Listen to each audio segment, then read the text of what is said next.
اللہ مجھے لشکر مہدی سے ملا دے، اللہ مجھے لشکر آل عمران ریکارڈنگ سینٹر اٹلی۔ آل عمران ریکارڈنگ سینٹر اٹلی 1998 سے ملت جعفریہ کی بلوز خدمت مصروف عمل ہے۔ اٹلی میں منعقد ہونے والی تمام مجالس ازا اور اہم مسلم علیہ السلام کی ولادت باسات کی محافل جشن کی ریکارڈنگ کرتا ہے، اور اٹلی میں منعقد ہونے والے تمام سابقہ اشرا محرم کی ریکارڈنگ کی سی ڈیز اور ڈی وی ڈیز بھی آل عمران ریکارڈنگ سینٹر میں موجود ہیں۔ اس کے علاوہ نواخانی و مجالس ازا، زیارت مقام مقدسہ ایران، عراق، شام کی مکمل سی ڈیز اور ڈی وی ڈیز اردو ڈبنگ کے ساتھ، اور علماء امامیہ کے مختلف مکاتب فکر کے علماء سے مناظرے، اسلامی موویز، مختار نامہ، سفیر حسین، حضرت یوسف اور حضرت اویس کرنی کی سی ڈیز اور ڈی وی ڈیز اردو ڈبنگ کے ساتھ دستیاب ہیں۔ اور ہاں، انٹرنیٹ پر ہماری فقریہ ریکارڈنگ دیکھنے کے لیے ابھی وزٹ کریں یوٹیوب آل عمران ریکارڈنگ سینٹر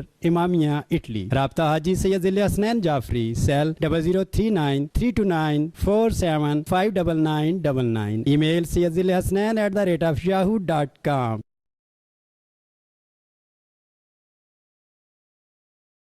من الشیطان الرجیم، بسم اللہ الرحمن الرحیم، الحمدللہ رب العالمین والعاقبۃ لأہل التقوی والیقین، والصلاة والسلام علی اشرف الانبیاء والمرسلین، خاتم النبیین ابی القاسم محمد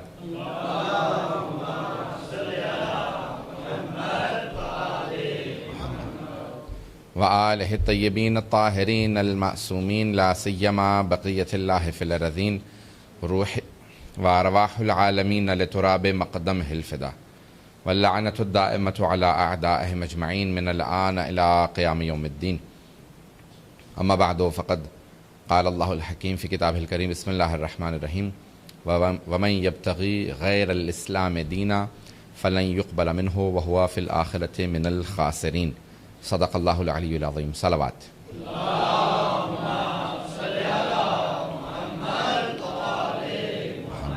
وعجل فرجہم۔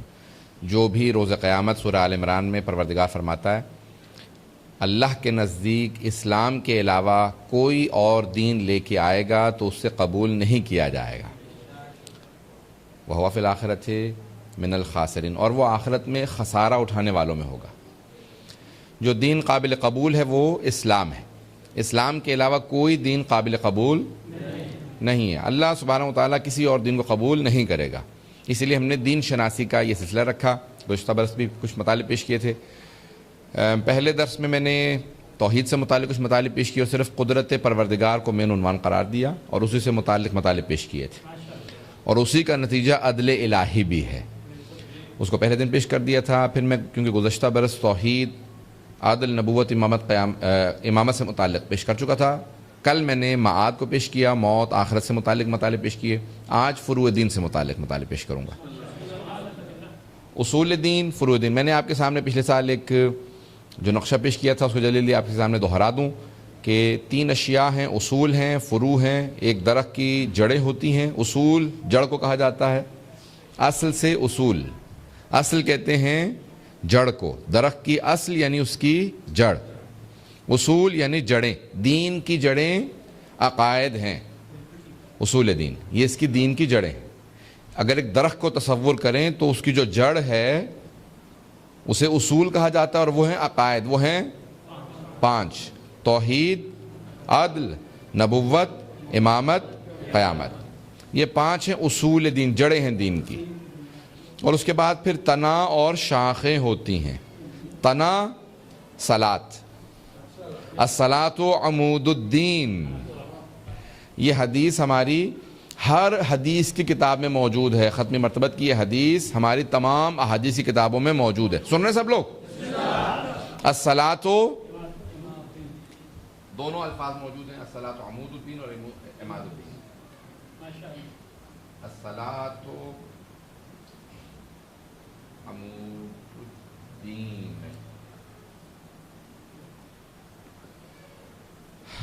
آپ نے دیکھا ٹینٹ لگتا ہے، جب ایک خیمہ لگایا جاتا ہے، نصب کیا جاتا ہے، اس خیمے کے اندر مختلف جگہوں پہ جو پلرز لگائے جاتے ہیں لکڑی کے ہوتے ہیں، مختلف آج کل بنائے جاتے ہیں، اور ایک ہوتا ہے بیچ میں اس کے بہت، اس کو کہا جاتا ہے عمود۔ اگر اس کو نکال دیا جائے بیچ سے تو پورا کا پورا خیمہ گر جاتا ہے۔ پتہ نہیں توجہ ہے یا نہیں؟ وہ جو وسط میں ستون ہوتا ہے اسے عمود کہتے ہیں. رسول خدا فرماتے ہیں کہ الصلاۃ عمود الدین، دین کے بنیادی ستون کا نام نماز ہے. ان قبلت، حدیث پوری یہ ہے، ان قبلت قبل ما سواہا وان ردت رد ما سواہا. اگر نماز قبول ہو تو سارے اعمال قبول ہیں، نماز رد ہو تو سارے اعمال رد ہیں. ان الصلاۃ تنہا عن الفحشاء والمنکر، نماز فحشاء برائیوں سے، انڈیسنسی سے، والمنکر اور منکر سے، گناہوں سے بچاتی ہے. منکر سے گناہوں سے بچاتی ہے، نماز بچاتی ہے، نماز بچاتی ہے. نماز اگر انسان پڑھ رہا ہو اور نماز قبول ہو رہی، قبولیت نماز کی علامت یہ ہے کہ انسان گناہوں سے بچتا ہے. اگر گناہوں سے نہیں بچ رہا جس کا مطلب ہے نماز قبول نہیں ہو رہی. اگر نماز قبول ہو رہی ہو تو پھر انسان گناہوں میں آگے نہیں بڑھتا. توجہ ہے سب لوگوں کی؟ تو میں نے کہا کہ دین کی 5 جڑیں ہیں بہت مضبوط، وہ بیان کر دی. اب اس کے بعد پھر تنا ہے، تنے کا نام ہے نماز. اس کے بعد 9 اور شاخیں ہیں. وہ کیا کیا ہیں؟ روزہ، حج، خمس، زکوٰۃ، جہاد، امر بالمعروف، نہی عن المنکر، تولا، تبرہ. یہ 10 ہیں فروع دین. تو درخت کی جڑ ہوتی ہے، شاخیں ہوتی ہیں، اور اس کے بعد پھل ہوتا ہے. پھل ہے اخلاقیات. اب ائمہ علیہ السلام نے جو چیزیں بیان کی ہیں صرف ایک حدیث میں بیان کیا ہے کہ مومن کے اندر کون سی ایسی 75 اخلاقی صفات ہیں جو حتماً ہوں گی، جو نہیں ہیں وہ آہستہ آہستہ اپناتے جائیے گا. کل میں اخلاقیات سے متعلق پیش کروں گا، پھر پرسوں تو مجلس ہے، تو کل میں اخلاقیات آپ کے سامنے کل تفصیلی پیش کروں گا کہ آپ میں کون کون سے اخلاقی صفات ہونے چاہیے. اگر مومن ہے انسان تو اس کو کوشش کرنی چاہیے کہ میرے میں تمام چیزیں ہوں.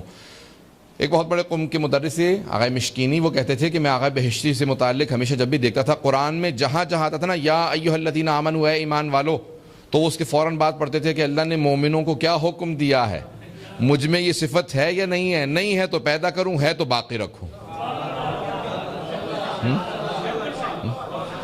تو اب انسان کوشش یہ کرے کہ وہ ایمان کی تمام صفات اپنے اندر پیدا کرے. تو اب یہ اخلاقیات میں کل انشاءاللہ پیش کروں گا. سننے تو چاہیں گے نا؟ تو اب آج فروع دین آپ کے سامنے پیش کرنا چاہتا ہوں. فروع دین 10 ہیں، اور ان میں ہیں سب سے جو اہم ہے وہ ہے الصلاۃ. 10 فروع دین ہیں، ان میں پہلے نماز ہے، پھر روزہ. روزہ بہت آسان، ماہ رمضان کے 1 مہینے کے روزے ہیں. امام جعفر الصادق علیہ السلام فرماتے ہیں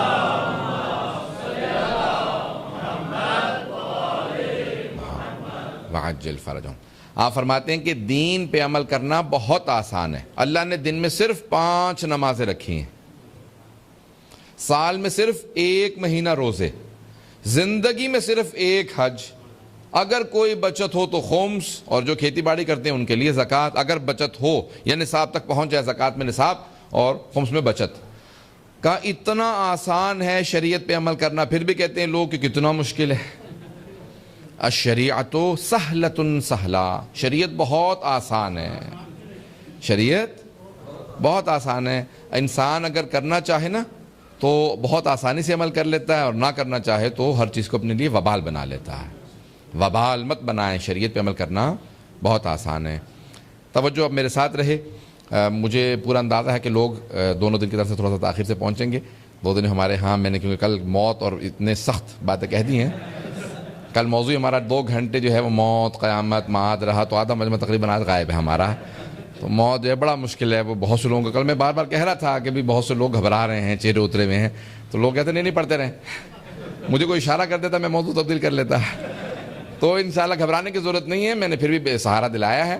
تو انشاءاللہ موت سے ڈرنے کی ضرورت نہیں ہے. ڈرے امیر المومنین فرماتے ہیں جب کسی نے کہا نا یا علی احد میں جب سب بھاگ گئے آپ کیوں نہیں بھاگے؟ جب احد میں سب بھاگ گئے تھے آپ اکیلے کھڑے رہے. جب سب بھاگ رہے تھے تو آپ بھی بھاگ جاتے. آپ نے 2 باتیں کہیں بہت اہم ہیں. آپ نے کہا کہ مجھے تعجب ہے ان لوگوں پہ جو بھاگے، بھاگنے سے کتنی زندگی بڑھوا لی. بھاگ جانے سے کتنی زندگی بڑھوا لی، جتنی لکھی ہے اتنی پہ موت آنی ہے. تو فرار کرنے سے زندگی بڑھتی نہیں ہے، بڑھ نہیں جاتی زندگی، کہ فرار کرتے زندگی بڑھ جاتی. کہا جو بھاگے ان سے نہیں تم نے پوچھا کہ وہ کیا کہتے ہیں؟ کہا کہ وہ سب یہ کہہ رہے ہیں کہ جب آواز دی نا کسی شیطان مردود نے، ماتا محمد، محمد مارے گئے، میں تو یہی کہوں گا شیطان مردود ہی تھا. اب پتہ نہیں بات پہنچ رہی ہے نہیں پہنچ رہی. جس نے بھی نعرہ لگایا تھا شیطان ہی تھا. اس نے کہا چلے مولانا کے لیے جو ہے وہ ایک لطف کا زیادہ تھا کیونکہ باقی حضرات بہت سے پہنچ نہیں پائے ہوں گے تو اس لیے ان کے لیے زیادہ لطف ہے. عزیزان گرامی اب ایک آدمی نے مردود نے نعرہ لگا دیا ماتا محمد محمد مارے گا. سب بھاگنے لگے کیونکہ رسول خدا اولاً تو خود ہیبت رسول خدا ایسی تھی کہ صحابہ کا مجمع جب بہت زیادہ پریشان ہوتا تھا تو جناب ختمی مرتبت کی پشت پہ کھڑا ہو کے پناہ لے لیتا تھا. جناب امیر نہج البلاغہ میں کہا ہے نا کہ صحابہ رسول خدا کے پیچھے کھڑے ہو جاتے تھے کہ دشمن سامنے ہو پیغمبر بیچ میں ہے تو کچھ نہیں ہو سکتا. پیغمبر کا ہیبت و جلال ایسا تھا. جب ایک مرتبہ نگاہ سے دیکھتے تھے بڑے سے بڑا دشمن رک جاتا تھا کہتا تھا آگے مت بڑھنا محمد سامنے کھڑے. پتہ نہیں توجہ ہے یا نہیں. یہ نہج البلاغہ میں جناب امیر نے فرمایا کہ رسول خدا کا روب اتنا تھا کہ بڑے سے بڑا دشمن اونچی آواز سے بات نہیں کرتا تھا صرف رحمت للعالمین دیکھتے تھے. تو مولا فرماتے ہمت نہیں ہوتی تھی کہ لوگ آگے بڑھیں. آپ کہتے تھے وہیں خط پہ رک جا جہاں پہ رکا ہے وہیں رک جا آگے مت بڑھنا آگے محمد ہے. تو سارے صحابہ جب ایک مرتبہ کسی نے آواز دی نا ماتا محمد محمد مارے گئے تو سب بھاگنے لگے. جناب امیر علیہ السلام کہتے ہیں ان سے پوچھو جو بھاگے کیوں بھاگے. کہ ہم اس لیے بھاگے کہ ہم نے سنا محمد مارے گئے تو اب لڑنے کا فائدہ نہیں. مولا نے کہا میں نے سوچا اب جب رسول خدا نہیں رہے تو جینے کا فائدہ نہیں.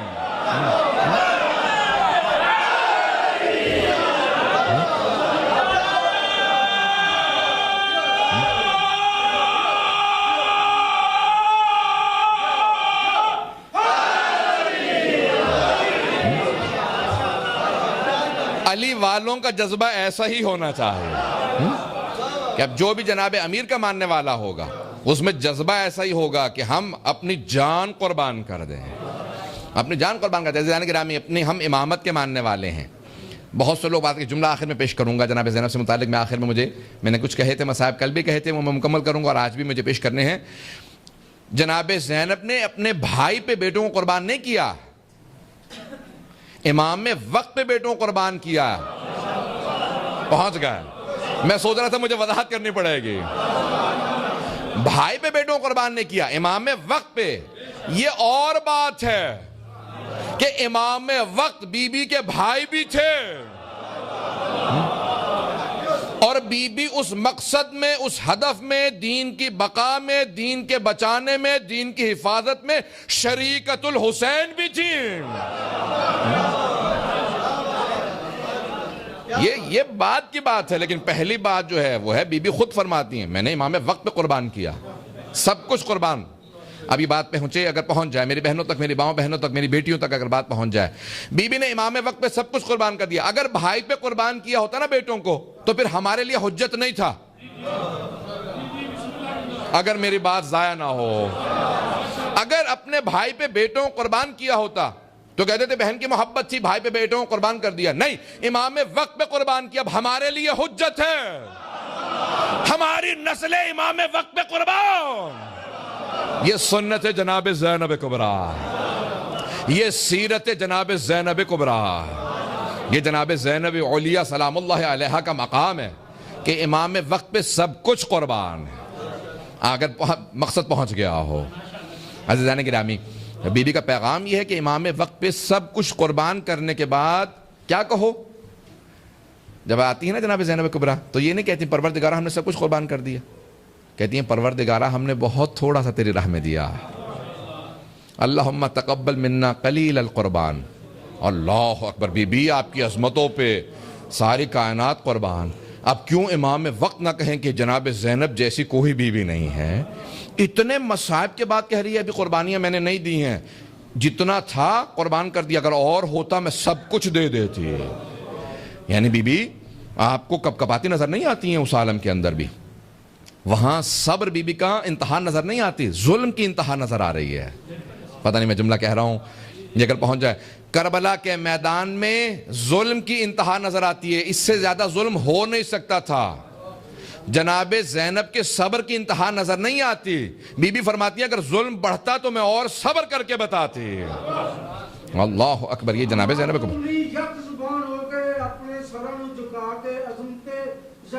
سلام ملا کے سب مل کے بآواز بلند تر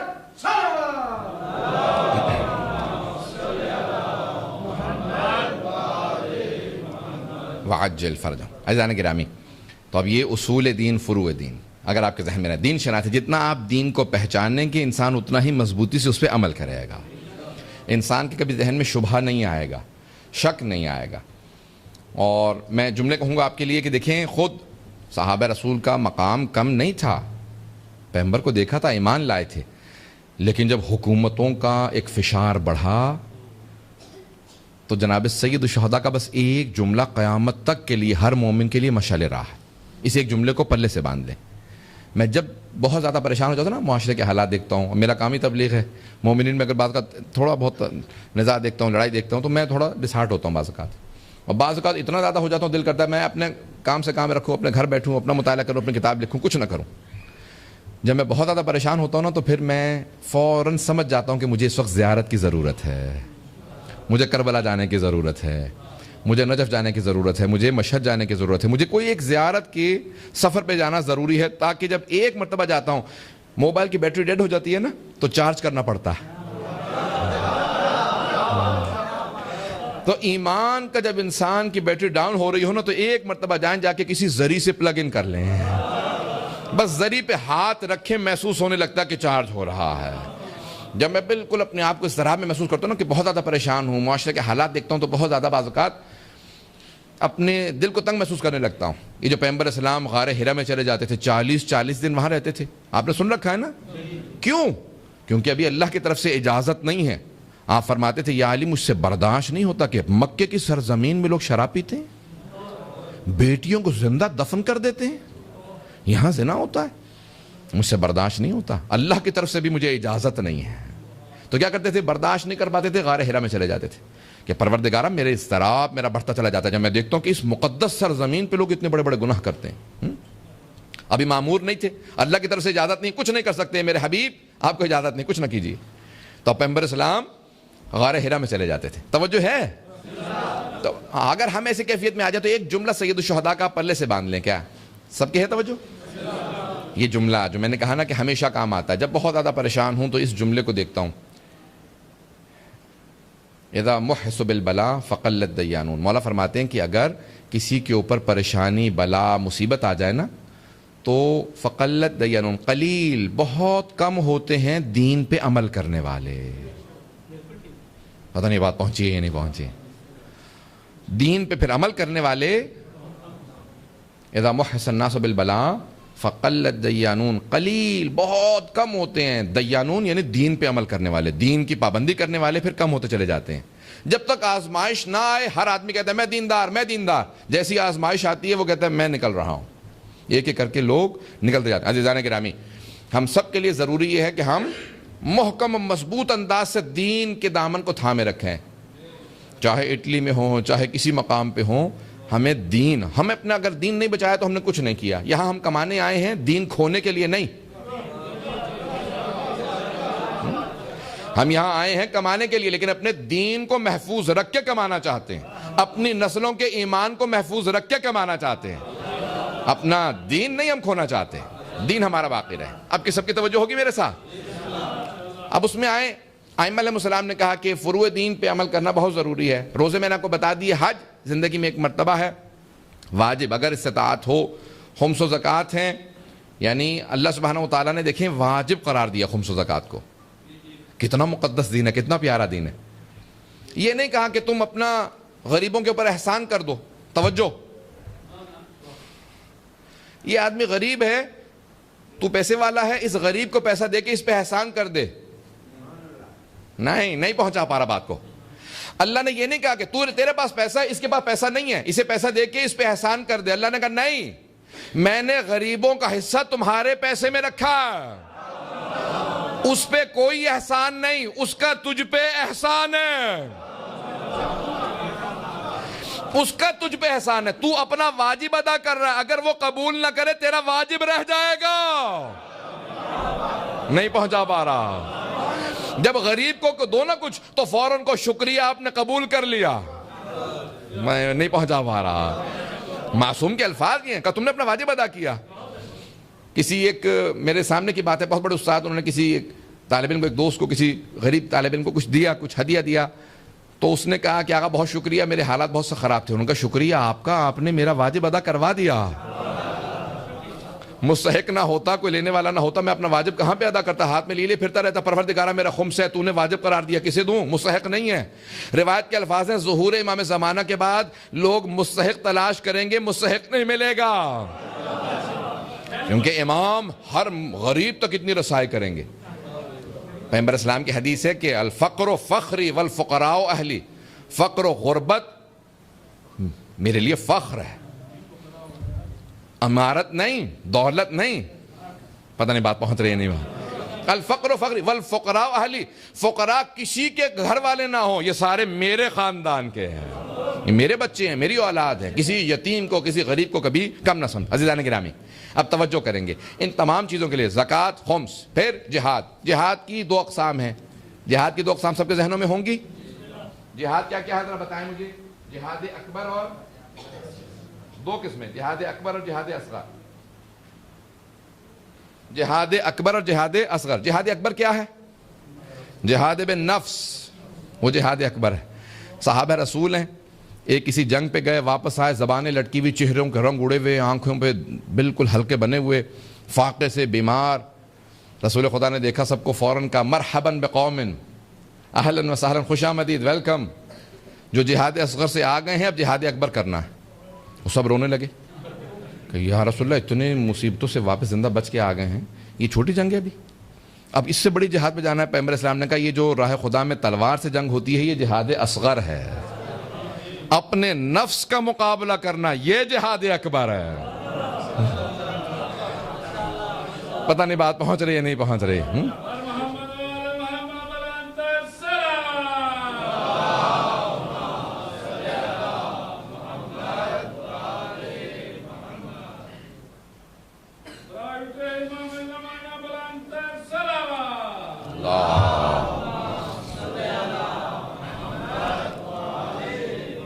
اب جہاد اکبر سے متعلق کل مطالب پیش کروں کچھ جو ہمارے اخلاقیات ہیں. جہاد اصغر کی دو قسمیں ہیں، سب کی توجہ تو ہے. جہاد اصغر دو طرح کا، ایک ہے جہاد ابتدائی، ہمارے فقہ کتابوں میں کہلاتا ہے جہاد ابتدائی، جسے آپ لوگ کہتے ہیں انگلش میں offensive وار. اٹالین میں کیا کہیں گے مجھے نہیں پتا. offensive یعنی آپ خود حملہ کریں کسی پہ. اور دوسرا ہے دفاع یعنی ڈیفینسو وار، دفاع کرنا، یعنی اگر کوئی حملہ کر دے تو مقابلہ کرنا، ان سے دفاع کرنا، اپنا ڈیفینس کرنا. اور ایک مرتبہ ہوتا ہے جہاد یعنی آپ حملہ کریں. توجہ ہے سب لوگوں کی؟ اہل بیت کے ماننے والوں میں، مکتب اہل بیت کے ماننے والوں میں، جو دوسروں کو نہیں، ہمارے ہاں صرف نبی اور امام کو جہاد ابتدائی کا حق حاصل ہے. پتہ نہیں بات پہنچ رہی ہے نہیں. دوسرے پہ حملہ صرف اور صرف نبی اور امام کو حق حاصل ہے کیونکہ وہ معصوم ہے. یہ ہمارے فقہا کا نظریہ. ہمارے فقہا کہتے ہیں کہ ہم حملہ نہیں کر سکتے لیکن دفاع اگر کوئی حملہ کرتے تو سب کہتے ہیں کہ دفاع کرنا واجب ہے. بات واضح ہو رہی ہے؟ جہاد ابتدائی یعنی offensive وار، حملہ کرنا، دوسرے ملک پہ حملہ کر دینا، اس کی اجازت نہیں ہے. ہمارے فقہا کہتے ہیں کہ اس کی اجازت نہیں ہے کہ ہم خود سے حملہ کریں، یہ صرف نبی اور امام کا حق ہے. اب یہ پورے اختیارات نبی اور امام علیہ الصلوۃ والسلام کے پاس ہیں کہ پیغمبر اسلام نے اپنی زندگی میں کتنے جہاد ابتدائی کیے، کتنے خود جا کے حملے کیے ہیں؟ صحیح کہا آپ نے، کہا کوئی نہیں. پیغمبر اسلام نے کبھی اپنی زندگی میں دوسرے پہ حملہ نہیں کیا. بدر بھی مشرکین نے حملہ کیا تھا، پتہ نہیں بات ہے یا نہیں. بدر صغریٰ بھی، بدر کبریٰ بھی. پھر اسی طرح سے احد کا میدان دیکھ لیں، صرف اور صرف ایک خیبر سے متعلق کہتے ہیں کہ پیغمبر نے حملہ کیا، لیکن وہ بھی نہیں ہے. کیوں؟ کیونکہ پیغمبر نے ان یہودیوں کو پہلے وارننگ دی، خبردار مسلمانوں کو مت لوٹا کرو، جو میرے ماننے والے ہیں ان کو جو راستے سے جاتے تھے ان کو لوٹ لیتے تھے، ان کو قتل کرتے تھے، بعد آ جاؤ. دوسری مرتبہ وارننگ دی.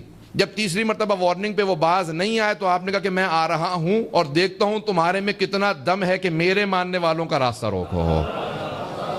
پتہ نہیں بات واضح ہے یا نہیں. اور میں 40 دن میں فتح کروں گا. ان کو وارننگ دی، پھر گئے. اب بات واضح ہو گئی ہے. اسی طرح سے جناب امیر علیہ السلام، جنگ جمل میں دوسروں نے حضرت امیر علیہ السلام پہ حملہ کیا. صفین واحد میدان ہے کہ جہاں خود مولا گئے ہیں، لیکن معاویہ کے مقابلے میں بھی مولا اس طرح سے گئے ہیں کہ مولا نے اسے کہا کہ میں تجھے معزول کرتا ہوں. معزول کرنا سب سمجھتے ہیں، یعنی کسی کو اپنے عہدے سے ہٹا دینا. تو گورنر تھا، میں اس وقت حاکم ہوں, حاکم کی حیثیت سے میں تجھے معزول کرتا ہوں, تو فاسق ہے. میرے نزدیک فاسق کو حکومت دینا جائز ہی نہیں ہے. پتہ نہیں بات واضح ہے. فاسق سب سمجھتے ہیں یعنی انجسٹ, یعنی جو غیر عادل ہو, جو عدالت کی رعایت نہ کرتا ہو. جیسے پاکستان کے اکثر حکمران, پاکستان جانے کے بعد جب میں گاؤں بستیوں میں جانا شروع ہوں نا, جب سندھ پنجاب کے میں انٹیریئر پنجاب میں جاتا ہوں, گاؤں بستیوں میں جاتا ہوں, دیکھنے کے بعد یقین ہو جاتا ہے کہ حکمران جہنمی ہیں. جب ہم دیکھ رہے ہیں کہ لوگوں کے ان حالات, ایسے حالات ہیں, اس غربت کے اندر رہ رہے ہیں, تو رسول خدا کی تعلیمات کے مطابق ایسا حکمران جہنمی ہے کہ جس کی حکومت کے اندر لوگ فاقے سے ہوں, غربت سے ہوں. پیغمبر اسلام کی سیرت کے اندر ایسا نہیں ہے. مولا فرماتے ہیں رسول خدا کے حکم ہے کہ جو سب سے کمزور ترین آدمی ہو اس کے برابر حاکم کو رہنا چاہیے.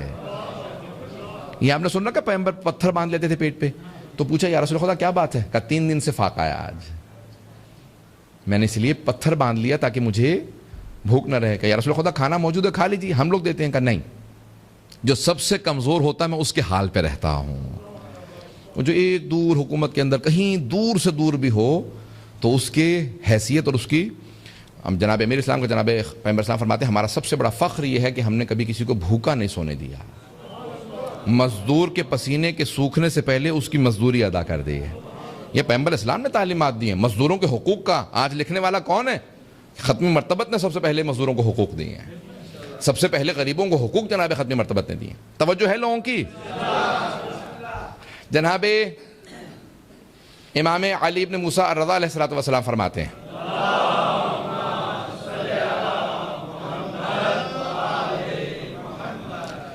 لیست العبادۃ کثرۃ الصیام والصوم, کثرۃ الصلاۃ والصوم, یہ بہت زیادہ نمازیں روزے, نمازیں بہت زیادہ پڑھنا, بہت زیادہ روزے رکھنا یہ سب سے زیادہ عبادت نہیں ہے, بلکہ حلال کمانا اور لوگوں تک رسائی کرنا یہ سب سے بڑی عبادت ہے. عبادت تو تمہارا اور خدا کا ذاتی معاملہ ہے. جتنی مرضی پڑھو, 1000 رکعت پڑھو, کہ ہم ہمیشہ پڑھتے ہی رہتے ہیں نمازیں. چھٹے امام السلام کے ماننے والے نے کہا تھا نا, بلکہ شاگرد نے کہا جو اس طرح سے مانتے تھے لیکن بعد میں پھر خود امامت کا دعویٰ کر دیا. امام مالک نے کہا میں جب جاتا تھا امام سے ملنے, امام 3 حالتوں میں ہوتے تھے, یا نماز کی حالت میں ہوتے تھے, یا روزے سے ہوتے تھے, یا قرآن پڑھ رہے ہوتے تھے. پتہ نہیں بات واضح ہو رہی ہے نہیں؟ میں نے کسی حالت میں نہیں دیکھا, بس یہ 3 حالتیں ہوتی تھی امام کی, امام معصوم علیہ السلام کی. تو اس لیے بہت ضروری ہے. اب آئیں ذرا یہ جہاد ابتدائی, اس کے احکام بیان کرنا اس وقت میں ضروری نہیں سمجھتا. اب جہاد ابتدائی کی چند ایک باتیں سن لیجئے کہ پیغمبر نے بدر کے اندر حکم دیا, جناب امیر نے اسی سیرت کو ہمیشہ جاری رکھا, دوسروں کی فصلوں تک کو آگ نہ لگانا. کہ مولا یہ دشمن کی فصلیں ہیں. کہ فصل دشمن کی نہیں ہوتی, یہ فصل ہے, رزق ہے, آج ان کے ہاتھ میں ہے, کل ان کے ہاتھ سے دوسروں تک جائے گا. کہ اس کو آگ نہیں لگا سکتے. درختوں کو آگ مت لگانا, جانوروں کو ذبح مت کر دینا کہ یہ ان کے جانور ہیں. پتہ نہیں توجہ ہے یا نہیں ہے؟ مجھے یہ سمجھ میں نہیں آتا کہ داعش و طالبان نہ جانے کس دین کے ماننے والے ہیں, کس اسلام کو مانتے ہیں, کس مذہب کو مانتے ہیں کہ نہ ختمی مرتبت کی سیرت پہ عمل کرتے ہیں, جانوروں کو آگ لگا دیتے ہیں, فصلوں کو آگ لگا دیتے ہیں, انسانوں کے گلے کاٹ دیتے ہیں. وہ رسول عربی جو کہتے ہیں کہ پانی کو بھی ضائع نہ کرنا. توجہ سے سنیں. ایک آدمی نے پانی لیا, پرانے زمانے میں پیالے ہوتے تھے, گلاس نہیں تھے, اس نے پیالے سے پانی بھرا پیا اور باقی فرات سے باہر پھینک دیا یا دریا سے باہر پھینک دیا. پیغمبر اسلام نے کہا تو نے اسراف کیا, یہ جو پانی ضائع کیا تو نے باہر پھینکا, جو بچا تھا واپس وہیں پھینکتا. تو نے یہ پانی ضائع کیا, تو اس کا جواب دہ ہے. کہا یا رسول خدا کیا کروں؟ کہا توبہ کر, اس پانی کو ضائع نہ کر, نہ جانے کتنے ہی اور مخلوقات کی اس نے پیاس کو بجھانا تھا. دیکھیں ہم تو جہاں پہ پانی بہانے کی اجازت نہ ہو وہاں خون بہانے کی اجازت کیسے ہو سکتی ہے؟ کیسے ممکن ہے کسی گلا کاٹ کے خون بہا دیا جائے کسی کا؟ شریعت اجازت نہیں دیتی دوسروں کا خون بہا دیا جائے. عزیزان گرامی, اب یہ آئیں ذرا تھوڑا سا میں اس کو بنیادی طور پہ آپ کو یہ بتاؤں گا, ذرا بورڈ اگر صاف کر دیں. جہاد ابتدائی کے حکام میں جلدی باہر سے بیان کر رہا ہوں, اس کو آپ سن لیجئے گا. سب کی توجہ ہے میرے ساتھ؟ تو پیغمبر اسلام نے پہلی جنگ میں کہا جب کوئی حملہ کرے تو اس کو مارنا, جو بھاگے اسے بھاگنے دینا. پتہ نہیں توجہ ہے یا نہیں؟ جو بھاگے اسے بھاگنے دینا, جو حملہ کرے اسے مارنا. جب تک کہ کوئی کسی کے اندر آثار دیکھو نا ایمان قبول کرنے کے آثار ہیں, اسے پہلے دعوت دے دینا, اسے پہلے دعوت دے دینا پھر حملہ کرنا. جناب امیر علیہ السلام ہمیشہ سب سے پہلے کہتے تھے میں تمہیں دعوت دیتا ہوں اسلام قبول کر لو. جب میدان احد تھا، یہاں پہ سنیں گے جملے کو پیش کر رہا ہوں، لہٰذا ابتدائی ذہن میں ہو سب کے، میدان احد تھا، جناب امیر کی تلوار تھی، اکیلے پورے لشکر کو روکتے تھے، لوہے کی تلوار ہوتی ہے نا، اب تلوار لوہے کی تھی، مولا کا بازو ویسا ہی رکا تھا، تلوار لوہے کی تھی، لوہا ٹوٹ گیا کیونکہ ایک تلوار سے پورے لشکر کو روکا تھا. توجہ، مولا کی تلوار کے ٹوٹ جانے پہ اللہ نے ذوالفقار نازل کی. تو اب ایک تلوار سے پورے لشکر کو روکا تھا، پورا لشکر تھا وہاں پہ، 1000 کا لشکر تھا، اور سب سے زیادہ جناب امیر علیہ السلام نے لوگ افراد فنار کیے. ایک تلوار سے لشکر کو روکتے تھے، دھکیلتے تھے، جو بھاگتا تھا بھاگنے دیتے تھے، جو آتا تھا اسے مار دیتے تھے. ایک مرتبہ پیغمبر کی طرف مڑ کے کہا یا رسول اللہ میری تلوار ٹوٹ گئی، میں اکیلا آپ کا دفاع کر رہا ہوں. پیغمبر اسلام نے کہا کہ میری تلوار چھن چکی ہے، آپ نے ایک کھجور کی ٹہنی کو توڑا کا یا علی اس سے مقابلہ کر لیجئے. میرے لاکھوں روئے قربان، مولا یہ نہیں کہتے یا رسول اللہ وہ لوہے کی تلواریں ہیں، یہ کھجور کی بھی ٹہنی مضبوط نہیں ہوتی. کہا یا رسول اللہ اگر آپ کہیں تو اسی سے سب کا مقابلہ کروں گا. میرے مولا نے مقابلہ شروع کیا، وہ ٹہنی ٹوٹ گئی، پھر پلٹ کے دیکھا تو جناب ختمی مرتبہ نے کہا یا علی ایک اور ٹہنی لے لیجئے. جب تیسری مرتبہ کہا تو اس وقت خدا نے کہا اے جبرائیل ذرا جنت سے ذوالفقار لے. وہاں سے نزول شروع ہوا. جناب جبرائیل نے قصیدہ پڑھا، لا فتح الا علی، لا سیف الا ذوالفقار. علامہ اقبال نے اس میں ایک مصرع اور لگایا کہ شاہ مرداں، شیر یزداں، قوت پروردگار.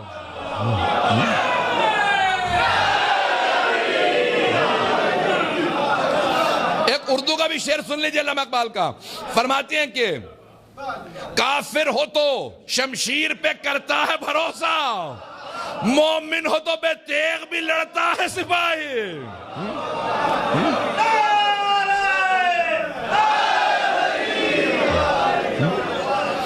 اب اس حالت کے اندر جناب امیر علیہ السلام جب سارا لشکر دیکھ رہا کہ ذوالفقار آئی ہے، 2 موالی تلوار ہے، جناب امیر نے ایک مرتبہ سہارا لیا اور ٹیک لگا کے کھڑے ہو گئے. پسینہ بہ رہا تھا، چہرے پہ امیر المومنین اپنا امامہ کھول لیتے تھے اور اپنا جس طرح سے آپ لوگ ایک نقاب لینا، صرف آنکھیں نظر آ رہی ہوتی تھی. پوچھتے تھے یا علی آپ چہرے پہ نقاب کیوں لیتے ہیں؟ تو آپ نے کہا کہ گرد و غبار سے مجھے اذیت ہوتی ہے اس لیے چہرہ ڈھانپ لیتا ہوں، صرف آنکھیں. اور روایت کے الفاظ یہ ہیں الاوالی واللیالی فی فضائل مولا الموالی، کہ مولا کی صرف آنکھیں نظر آ رہی ہوتی تھی، آنکھیں بہت بڑی بڑی، اور جب ایک مرتبہ دیکھتے تھے دانت بھیج کے دشمن کو آنکھیں سرخ ہو جاتی تھی. جو آنکھیں دیکھتا تھا اس کا پتا پانی ہو جاتا تھا. صرف دیکھتے تھے. ایک مرتبہ شیر کی نگاہ ایسی ہوتی ہے بکری کا دل پھٹ جاتا. تو انداز جناب امیر علیہ السلام کا ایسا تھا کہ دیکھتے تھے. اب آپ اپنے اسی ذوالفقار پہ ٹیک لگائے کھڑے ہیں. جملے کو سنیں گا جہاد ابتدائی ذہن میں رہے. مولا نے ٹیک لگا رکھی ہے اور پسینہ بہ رہا ہے، اپنے پسینے کو صاف کر رہے ہیں. کوئی آدمی پشت سے خنجر لیا آ رہا ہے کہ میں علی کی پشت میں خنجر مار دوں گا. بس خنجر لیا آ رہا تھا لیکن ہاتھ پاؤں کانپ رہے تھے کہ سامنے حیدر ہے، سامنے حیدر ہے. اب سب کہہ رہے ہیں کہ علی کی تیری طرف پشت ہے، لیکن اصول کافی کی روایت ہے. جب صحابہ نے کہا یا رسول خدا یہ جو آپ بار بار ٹوکتے ہیں کہ تو مجھ سے پہلے رکوع میں چلا گیا تھا، تو سجدہ مجھ سے پہلے کیوں کر لیتا؟ آپ کا رخ قبلے کی طرف ہوتا، ہماری طرف پشت ہوتی ہے. یہ آپ کو پتا کیسے چلتا ہے ہم میں سے کون کون پہلے رکوع میں گیا؟ نہیں. تو اصول کافی میں پیغمبر نے کہا جیسے میں سامنے سے دیکھتا ہوں ویسے ہی پشت سے دیکھتا ہوں. یہ امامت ہے، یہ شیعہ نبوت کا عقیدہ ہے. پتہ نہیں واضح ہے یا نہیں؟ میں نے کہا تھا نا ہماری نگاہوں سے نبوت کو دیکھو. تو اب جناب امیر علیہ السلام سس آ رہے ہیں، اپنی ذوالفقار پہ ٹیک لگائے کھڑے ہیں، لیکن امامت کی نگاہیں پشت پہ بھی دیکھ رہی ہیں. ایک مرتبہ خنجر ہاتھ میں لے رکھا، چاہتا کہ امام پہ حملہ کرے، لیکن ہاتھ پاؤں کانپ رہے تھے، ہاتھ سے خنجر چھوٹ گیا. اب پہاڑ پہ جب گرتا ہے نا تو آواز بہت ہوتی ہے. تو مولا نے بڑے آرام سے، اگر جنگ ہو رہی ہو نا، گولیاں چل رہی ہوں، کوئی آدمی اچانک آپ کے کاندھے پہ ہاتھ رکھے تو چھلانگ لگا کے آپ مڑ کے دیکھیں گے اور پیچھے سے خنجر کی آواز آئے. مولا نے بہت اطمینان سے ذوالفقار اٹھائی، مڑ کے دیکھا. اس نے کہا مولا، میں مولا کہہ رہا ہوں، اس نے کہا یا علی اتنا سکون؟ مولا نے کہا کہ میں پروردگار کی بارگاہ کے اندر ہوں،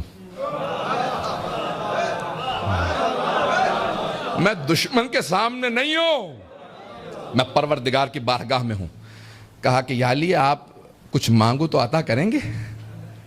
میدان جنگ ہو، دشمن ہو، قتل کے لیے آیا ہو، یہ علی کا کردار ہے۔ مولا نے کہا مانگ کیا مانگتا ہے؟ کہا کہ اپنی تلوار دے دیجئے۔ مولا نے تلوار اٹھائی، اس کی طرف پھینک دی۔ گھبرا کے سن رہے ہیں؟ مولا نے تلوار اس کی طرف پھینک دی۔ اب وہ بہت گھبرایا، کہا یا علی میں قتل کرنے آ رہا تھا۔ مولا نے کہا جانتا ہوں۔ کہا پھر بھی آپ نے تلوار دے دی؟ مولا نے کہا ہاں۔ کہا کیوں؟ کہا میرا دین یہی کہتا، توجہ، میرا دین یہی کہتا ہے اگر کوئی مجھ سے مانگے میں سخاوت کے اس درجے پہ فائز ہوں، میدان جنگ میں دشمن کو بھی عطا کرتا ہوں۔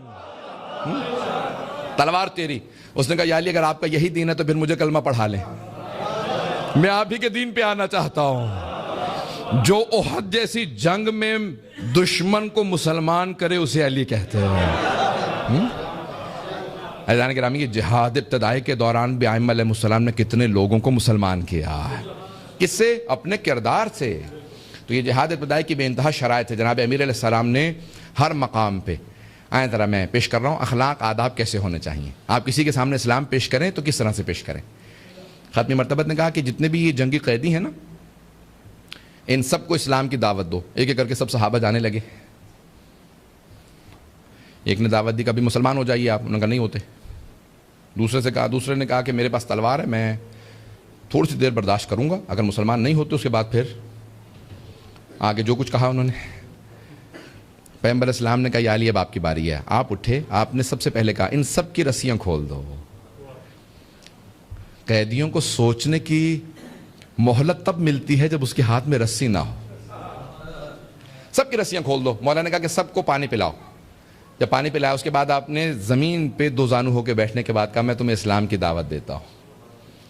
ایک مرتبہ وہ سب کہنے لگے یا علی وہ جو میدان میں سب سے زیادہ سر اڑا رہا تھا وہ آپ ہی نہیں تھے؟ مولا نے کہا اس وقت تم میرے مقابلے میں جنگ کر رہے تھے۔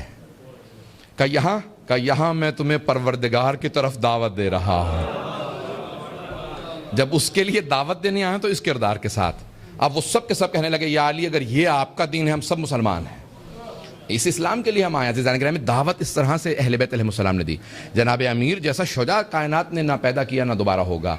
عزیزان گرامی، لیکن اس کے باوجود جب دشمن کے سامنے بیٹھے ہیں تو بہت تواضع کے ساتھ، کہ دشمن کبھی ہاتھوں کو چومے، کبھی دعوت دے کہ یہ کردار ہمارے لیے قابل توجہ ہے، قابل غور ہے۔ تو عزیزان گرامی، ہمارا کردار کیسا ہونا چاہیے؟ کل میں انشاءاللہ تعالیٰ تفصیل سے اس کو پیش کروں گا کہ جہاد اکبر کیا کچھ ہے۔ آئیں ذرا اس مرحلے پہ وارد ہونا چاہتا ہوں، داخل ہونا چاہتا ہوں کہ ہمارے نماز کے کچھ احکام ہیں۔ سن رہے ہیں سب لوگ؟ تو اب جناب امیر علیہ السلام کا جہاد بہت مشہور ہے۔ ایک جنگ ہے جنگ صفین، 18 مہینے جنگ جاری رہی ہے۔ کتنے مہینے؟ اور تقریباً 80,000 افراد مارے گئے ہیں دونوں طرف کے۔ جناب امیر علیہ السلام کی اس جنگ میں ران مبارک پہ ایک تیر لگا۔ ران پہ اگر آپ دیکھیں نا تو گوشت زیادہ ہوتا ہے۔ تیر 3 کونے ہوتے ہیں اس کے، اگر آپ دیکھیں جب وہ تینوں میں شارپ تیز ہوتا ہے، جب وہ چلا جاتا ہے نا گوشت کے اندر تو نکالنے میں زیادہ تکلیف ہوتی ہے۔ جاتے میں بہت تیزی سے جاتا ہے، نکالنے میں پورا کاٹ کے نکالنا پڑتا ہے، کھینچنا پڑتا ہے نا، تو یہ 2 باقاعدہ تینوں پھل اندر پھنس جاتے ہیں۔ مولا کی ران مبارک کے اندر تیر تھا۔ جب بھی کوئی نکالنا چاہتا تو مولا کہتے رک جاؤ، بہت زیادہ اذیت ہے۔ پتہ نہیں توجہ ہے یا نہیں؟ شیر خدا اذیت محسوس کر رہے ہیں۔ ران میں کسی نے جان بوجھ کے تیر مارا تو امام حسن مجتبیٰ نے سب کو اشارہ کیا کہ سب رک جاؤ، ابھی ظہر کا وقت آنے والا ہے، ابھی ظہر کا وقت آنے والا ہے۔ کہا مولا نماز میں کیا؟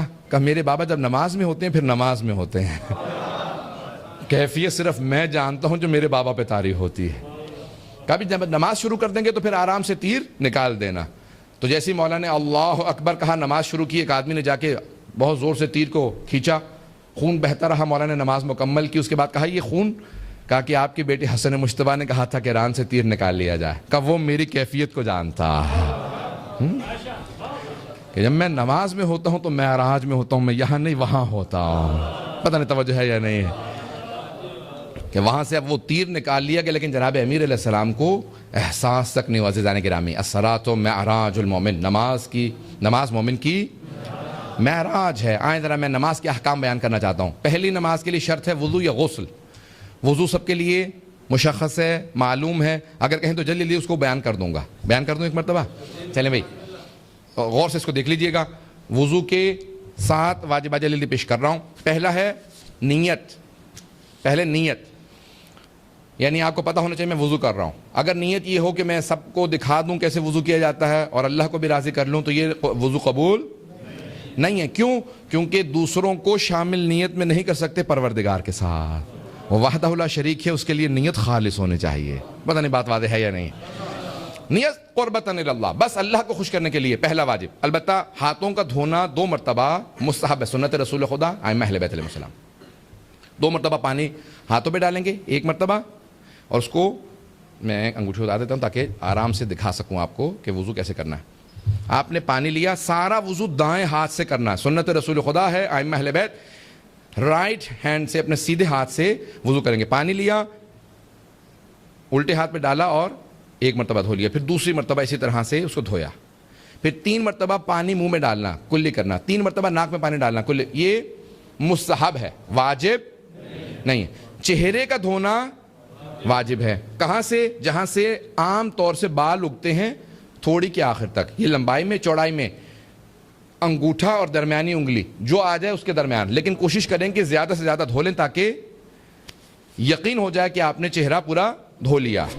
جن کے بال کم ہوں، جہاں سے عام طور سے بال اگتے ہیں وہاں سے آخر تک، واضح ہے۔ چہرہ دھونا نیچے کی طرف واجب ہے۔ میں کو مذاق نہیں کر رہا ہوں، سب لوگ سنجیدہ رہے۔ بات کا ایسا ہوتا ہے کہ دوسرے سمجھتے ہیں مجھے ہٹ کیا جا رہا ہے جب آپ لوگ ہنسے ہیں، میں کسی کو ہٹ نہیں کر رہا ہوں۔ یہ احکام بیان کرنا واجب ہے، سب کی توجہ ہو میرے ساتھ۔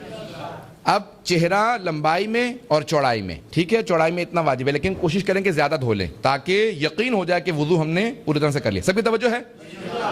صرف و صرف نیچے کی طرف جا سکتے ہیں، ماتھے سے تھوڑی کی طرف جا سکتے ہیں، اوپر کی طرف وضو کرنا جائز نہیں۔ پیغمبر اسلام اہل بیت علیہ السلام نے منع کیا ہے کہ اگر آپ جان بوجھ کے ایسا کریں تو وضو باطل ہو گیا، وضو قبول نہیں ہے۔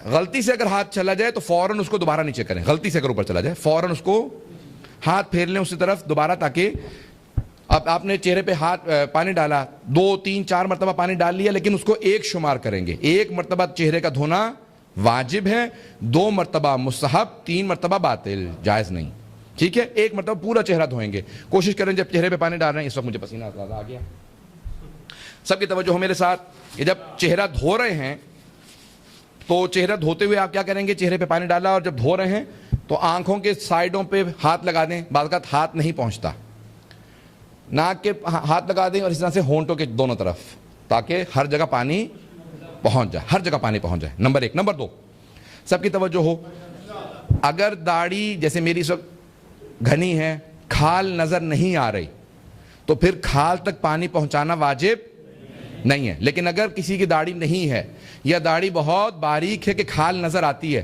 تو پھر کھال تک پانی پہنچانا واجب ہے۔ یہ بات واضح ہے سب کے لیے؟ اب چہرے پہ پانی ڈالا، کلیئر ہو رہا ہے سب لوگوں کا؟ یہاں پہ جو سوالوں کا انسان ہاتھ کھڑا کر کے سوال کر سکتا ہے، جلدی جلدی بیان کروں گا، یہ ساری چیزیں احکام بیان کرنا واجب لازم سمجھتا ہوں۔ تو اب آپ کا چہرہ دھونا واجب، ٹھیک ہے، آپ نے دھو لیا چہرہ۔ اس کے بعد پھر یہ دوسرا واجب، تیسرا واجب ہے دونوں ہاتھوں کا دھونا، پہلے دایاں پھر بایاں۔ پانی کیسے لیں گے؟ مستحب ہے، سنت رسول خدا ہے کہ دائیں ہاتھ میں لے کے بائیں میں ڈالیں، واجب نہیں ہے، لیکن سنت رسول خدا یہی ہے۔ اہل بیت علیہ السلام پانی لیتے تھے دائیں ہاتھ سے بائیں ہاتھ میں ڈالا۔ مردوں کے لیے کوہنی سے ڈالیں گے اور آخر تک پورا دھونا۔ خواتین کے لیے کوہنی کے اندر سے پانی ڈالنا مستحب ہے، پہلا یہاں سے دوسرا وہاں۔ مردوں کے لیے کوہنی سے پہلے ڈالیں گے، بعد میں یہاں پانی ڈال کے اس کو پورا آخر تک، کلائی تک دھونا کافی نہیں ہے، انگلیوں کے پوروں تک دھونا لازم ہے۔ کوشش کریں کہ ہر جگہ پانی چلا جائے، ہر جگہ پانی چلا گیا، ٹھیک ہے۔ اسی طرح سے الٹے ہاتھ کو دھو لیں۔ اب یہ جو پانی بچ گیا، اسی سے سر کا اور پاؤں کا مسح کرنا ہے، اور پانی باہر سے نہیں لینا۔ یہ نہیں ہے کہ آپ نے خشک کیا اس کے بعد پھر باہر سے پانی لیا اور مسح کر لیا، یہ وضو باطل ہے، قبول نہیں ہے۔ آپ نے اسی وضو سے سر کا مسح کرنا ہے۔ سر کا مسح کیسے کرنا ہے؟ اتنے حصے میں، یہ جو سر کا اوپر کا حصہ ہے، دونوں طرف اگر زخم ہو یا پٹی وغیرہ ہو تو پھر سائڈ پہ کر سکتے ہیں یا پیچھے کر سکتے ہیں، لیکن نہیں تو واجب ہے کہ سامنے مسح کریں۔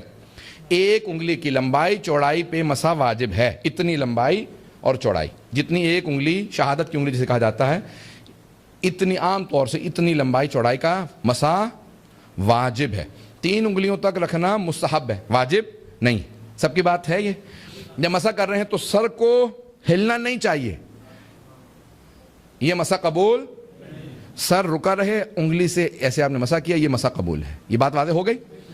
اب آپ نے جب مسا کر لیا, سر کا مسا ہوا, اسی طرح سے پاؤں کا مسا. یہ آپ کا دایاں پاؤں, پہلے دائیں پاؤں کا مسا کریں گے, پھر بائیں پاؤں کا مسا کریں گے. دائیں پاؤں کا مسا دائیں ہاتھ سے, بائیں پاؤں کا رائٹ فٹ رائٹ ہینڈ سے, لیفٹ فٹ لیفٹ ہینڈ سے. یہ آپ نے مسا کرنا ہے.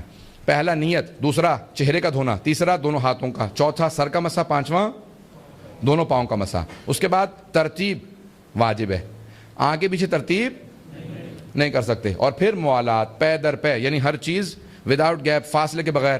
چہرہ دھو لیا, اس کے بعد باتیں بوتیں کر لیں, اس کے بعد پھر کہا چلے میں ہاتھ دھو لیتا ہوں. ہاتھ دھوئے, وہاں سے آ کے جرابیں اتاری, آرام سے بیٹھ کے سر کا مسا کیا, پاؤں. یہ وضو نہیں ہے, مذاق ہے. وضو جو ہے موالات کے ساتھ کرنا واجب ہے. کلیئر ہو گیا؟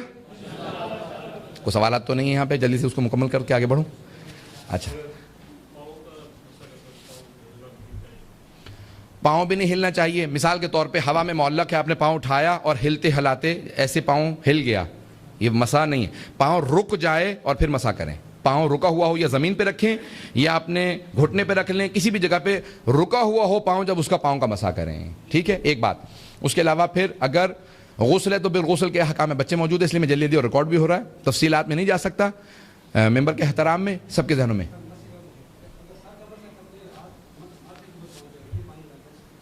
آپ کے ہاتھ کا سر کا مسا کرتے ہوئے آپ یہاں تک آ گئے, پیشانی کے پانی آپ کے ہاتھ پہ لگ گیا, اب اس حصے سے اپنے پاؤں کا مسا نہیں کر سکتے. اب آپ اپنی ہتھیلی سے پاؤں کا مسا کریں, کیونکہ چہرے کا پانی اب آپ وہاں پہ استعمال نہیں کر سکتے. غلطی سے ہو جائے اس کو استعمال نہیں کرنا چاہیے. ٹھیک ہے, یہ جلدی سے مکمل ہوگا کام. جن لوگوں کو پتہ ہوتے ہیں وہ زیادہ پیچیدہ سوال کرتے ہیں. نہیں, میں آپ کو احترام میں کرنا تو یہ سب کو جانتا ہوں میں. سب کی توجہ نہیں, اچھی سوال ہے, کیونکہ نوجوانوں کے لیے واضح ہونا بہت ضروری ہے. ایک بات غسل سے متعلق جلدی سے سن لیجئے. غسل کے احکام, مستحب غسل بھی ہوتا ہے, جیسے آج جمعے کا. جناب امیر فرماتے ہیں کہ پیغمبر نے مجھ سے کہا, یا علی اگر اتنے پیسے ہوں کہ یا کھانا کھا لیں یا غسل جمعہ کر لیں, تو کھانا نہ کھائیں, غسل جمعہ کر لیں. غسل جمعہ کرنے والے کا جسم قبر کے اندر کیڑے نہیں کھائیں گے. جو غسل جمعہ کرتا ہے, جن کی آپ کو سالم جسم مل جاتے ہیں, وہ غسل جمعہ کرنے والے ہوتے ہیں. اگر مومنین کو فضائل غسل جمعہ پتہ ہوں تو وہ پیسے دے کے جا کے جگہ تلاش کریں, غسل جمعہ وقت پہ کریں.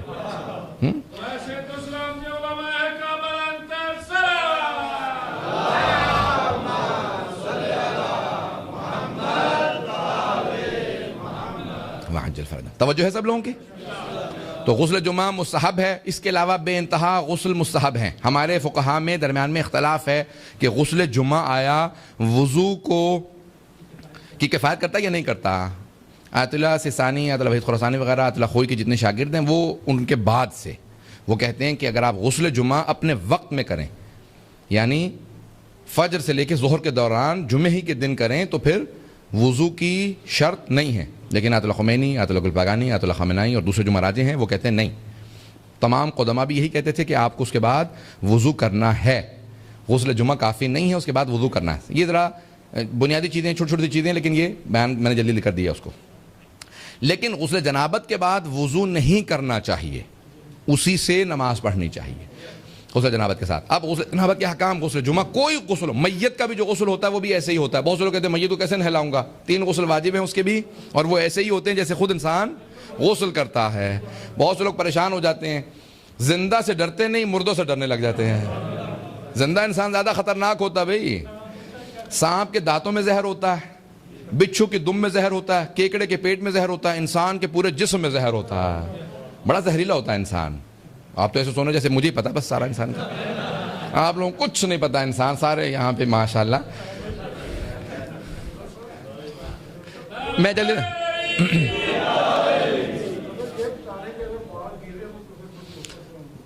گیلے بالوں پہ مسا نہیں ہوتا. گیلا اگر چہرہ, سن رہے ہیں سب لوگ, چہرہ گیلا ہے, ہاتھ گیلے ہیں, اس پہ دوبارہ آپ وضو کر سکتے ہیں، لیکن اگر سر گیلا ہو اور پاؤں گیلے ہوں تو وضو مسح نہیں ہوگا اس میں. کیوں؟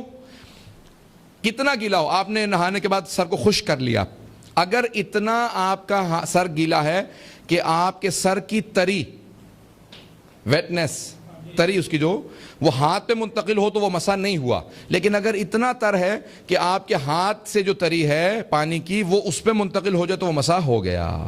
کلیئر ہو گیا یہ مسئلہ؟ پوچھتے جائیں گے یہ تو وضو غسل اس کے سارے احکام کافی تفصیلی ہیں. اب آئیں ذرا جلدی سے غسل کے احکام بیان کر دوں. میت کا بھی غسل ایسے ہی ہوتا ہے، میت کے 3 غسل واجب ہے، انسان اپنا بھی کئی غسل اکٹھے ایک نیت کر لے سارے غسل ہو جاتے ہیں. غسل جمعہ ہے، غسل جنابت ہے، مستحب غسل ماہ رمضان کا اول ماہ رمضان ہے، غسل توبہ ہے، اور جتنے غسل ہوں آپ انسان سارے نیت کرے اور ایک غسل کر لے. پورے سر کا چہرے کا دھونا واجب ہے، گردن زیادہ سے زیادہ اس میں دھو لیں، یہ پورا چہرہ، آنکھوں پہ ہر جگہ، کھال کے اوپر ہر جگہ، سر میں، داڑھی میں، ہر جگہ پانی پہنچانا واجب ہے. آنکھیں بند کر کے پورے آنکھوں پہ، کان سب. اس کے بعد پھر دایاں حصہ، پھر بایاں حصہ. دائیں حصے کو جب دھو رہے ہوں تو زیادہ دھوئیں گے تاکہ پورا جسم دھل جائے. اسی طرح سے جب بائیں حصے کو دھوئیں تو پھر دائیں حصہ سارا دھو لیں گے تاکہ انسان کو یقین ہو کہ پورا غسل ہو گیا. جب انسان غسل کر لیتا ہے، غسل کی حالت میں نہ ہو تو مسجد میں نہیں آ سکتا، یہ امام بارگاہ، مسجد میں نہیں جا سکتا، قرآن کو ہاتھ نہیں لگا سکتا، اللہ کے ناموں کو، اہل بیت کے، محمد والے محمد کے ناموں کو ہاتھ نہیں لگا سکتا. 7 آیات سے زیادہ تلاوت کرنا مکروہ، لیکن واجب سجدے والی آیات کی سوروں کی تلاوت کرنا حرام. تو جب انسان جنابت میں ہوتا ہے اس کے احکام بہت سخت ہیں، اس لیے انسان کو فوراً غسل کرنا چاہیے. اب تیمم کے جلدی احکام بیان کر دوں، سب کی توجہ ہے؟ تیمم بھی جلدی بیان کر دوں. غور سے دیکھ لیجئے، اگر انسان کے سامنے پانی نہ ہو، بدل از غسل یا بدل از وضو. اسی طرح سے اگر انسان کے لیے پانی مضر ہو، پانی بہت ٹھنڈا ہے، سردی بہت زیادہ ہے، انسان اگر نہائے گا تو بیمار ہو جائے گا، شریعت نہیں کہتی بیمار ہو جاؤ. اسی طرح سے اگر وقت نہیں ہے، نماز قضا ہونے والی ہے تو آپ فوراً تیمم کر کے وضو کر لیں، آپ نماز پڑھ لیں، بعد میں پھر غسل بھی کریں گے. تیمم کیسے کرتے ہیں؟ خاک کے اوپر کریں گے، مٹی کے اوپر کرتے ہیں. یہاں تو اتنی دھول گرد و غبار نہیں ہوتا، ہمارے ملکوں میں گرد و غبار اتنا ہوتا ہے کہ کپڑوں پہ اگر زور سے ہاتھ ماریں تو اس میں گرد نکلتا ہے. فقہا کہتے ہیں کہ اگر اتنا گرد ہو کپڑوں میں، عبا وغیرہ میں سفر کرتے تھے نا، تو کہ آپ ہاتھ ماریں تو گرد اڑنے لگے تو اس پہ ہو جاتا ہے. ہاتھ ماریں، کیسے ماریں گے؟ سب توجہ سے دیکھیں. وضو کرتا ہوں، تیمم کرتا ہوں، بدل از وضو یا غسل، 2 مرتبہ ہاتھ ماریں گے، اپنی انگوٹھیاں وغیرہ سب اتار دیں. اگر بہت زیادہ مٹی لگ گئی ہے تو اتار بھی سکتے ہیں. اور پھر کیا کریں گے؟ اپنے چہرے کو پہلے اور پھر اس کے بعد ہاتھوں کو. چہرے کو کیسے کریں گے؟ یہی آپ کی مٹی پیشانی پہ، دیکھ رہے ہیں مجھے سب لوگ غور سے، کیونکہ پسینہ بہت زیادہ ہے، میں اس کو بار بار، میرے ہاتھ جو ہیں وہ بھیگ جاتے ہیں اس سے. آپ نے 2 مرتبہ ہاتھ زمین پہ مارے، اس کے بعد پھر پیشانی پہ. یہ چہرہ آپ کا جو چہرہ دھونا ہوتا ہے اس کی جگہ پہ آپ نے تھوڑا سا چہرے پہ یہ جو مسح کر لیا، چہرے پہ، ماتھا اور آنکھوں کے سامنے دونوں طرف چہرے پہ، بس. ناک پہ واجب نہیں ہے. اور پھر اسی طرح سے کلائی، یہ ہے کلائی، یہاں پہ ہاتھ رکھیں گے، پورا ہاتھ رکھ کے انگوٹھا الگ نہیں ہونا چاہیے. یہ آپ نے پورا کا پورا مسح کیا. اسی طرح سے یہ ہاتھ آپ نے پورا مسح کر لیا. یہ آپ کا تیمم ہو گیا، چاہے وضو کی جگہ چاہے غسل کی جگہ. غسل کی جگہ 2 مرتبہ ہاتھ ماریں گے اور اس کا اسی طرح سے آپ تیمم کر لیں گے. وضو، غسل، تیمم تینوں ہمارے ہو گئے. سب کی توجہ ہے میرے ساتھ؟ اب ہے آئیں نماز کے احکام. جلدی میں نماز کے احکام بیان کر دوں. نماز کے احکام، نماز کی 11 واجبات اگر ترتیب و موالات کو بھی شامل کریں، 11 واجبات. نماز کی کتنی واجبات ہیں؟ کتنی؟ سب شک کے ساتھ نہ کہیں، یقین کے ساتھ کہیں. اب آئیں 5 رکن ہیں. رکن نماز کتنے ہیں؟ نیت، دوسرے تکبیرۃ الاحرام، تیسرے قیام متصل بالرکوع،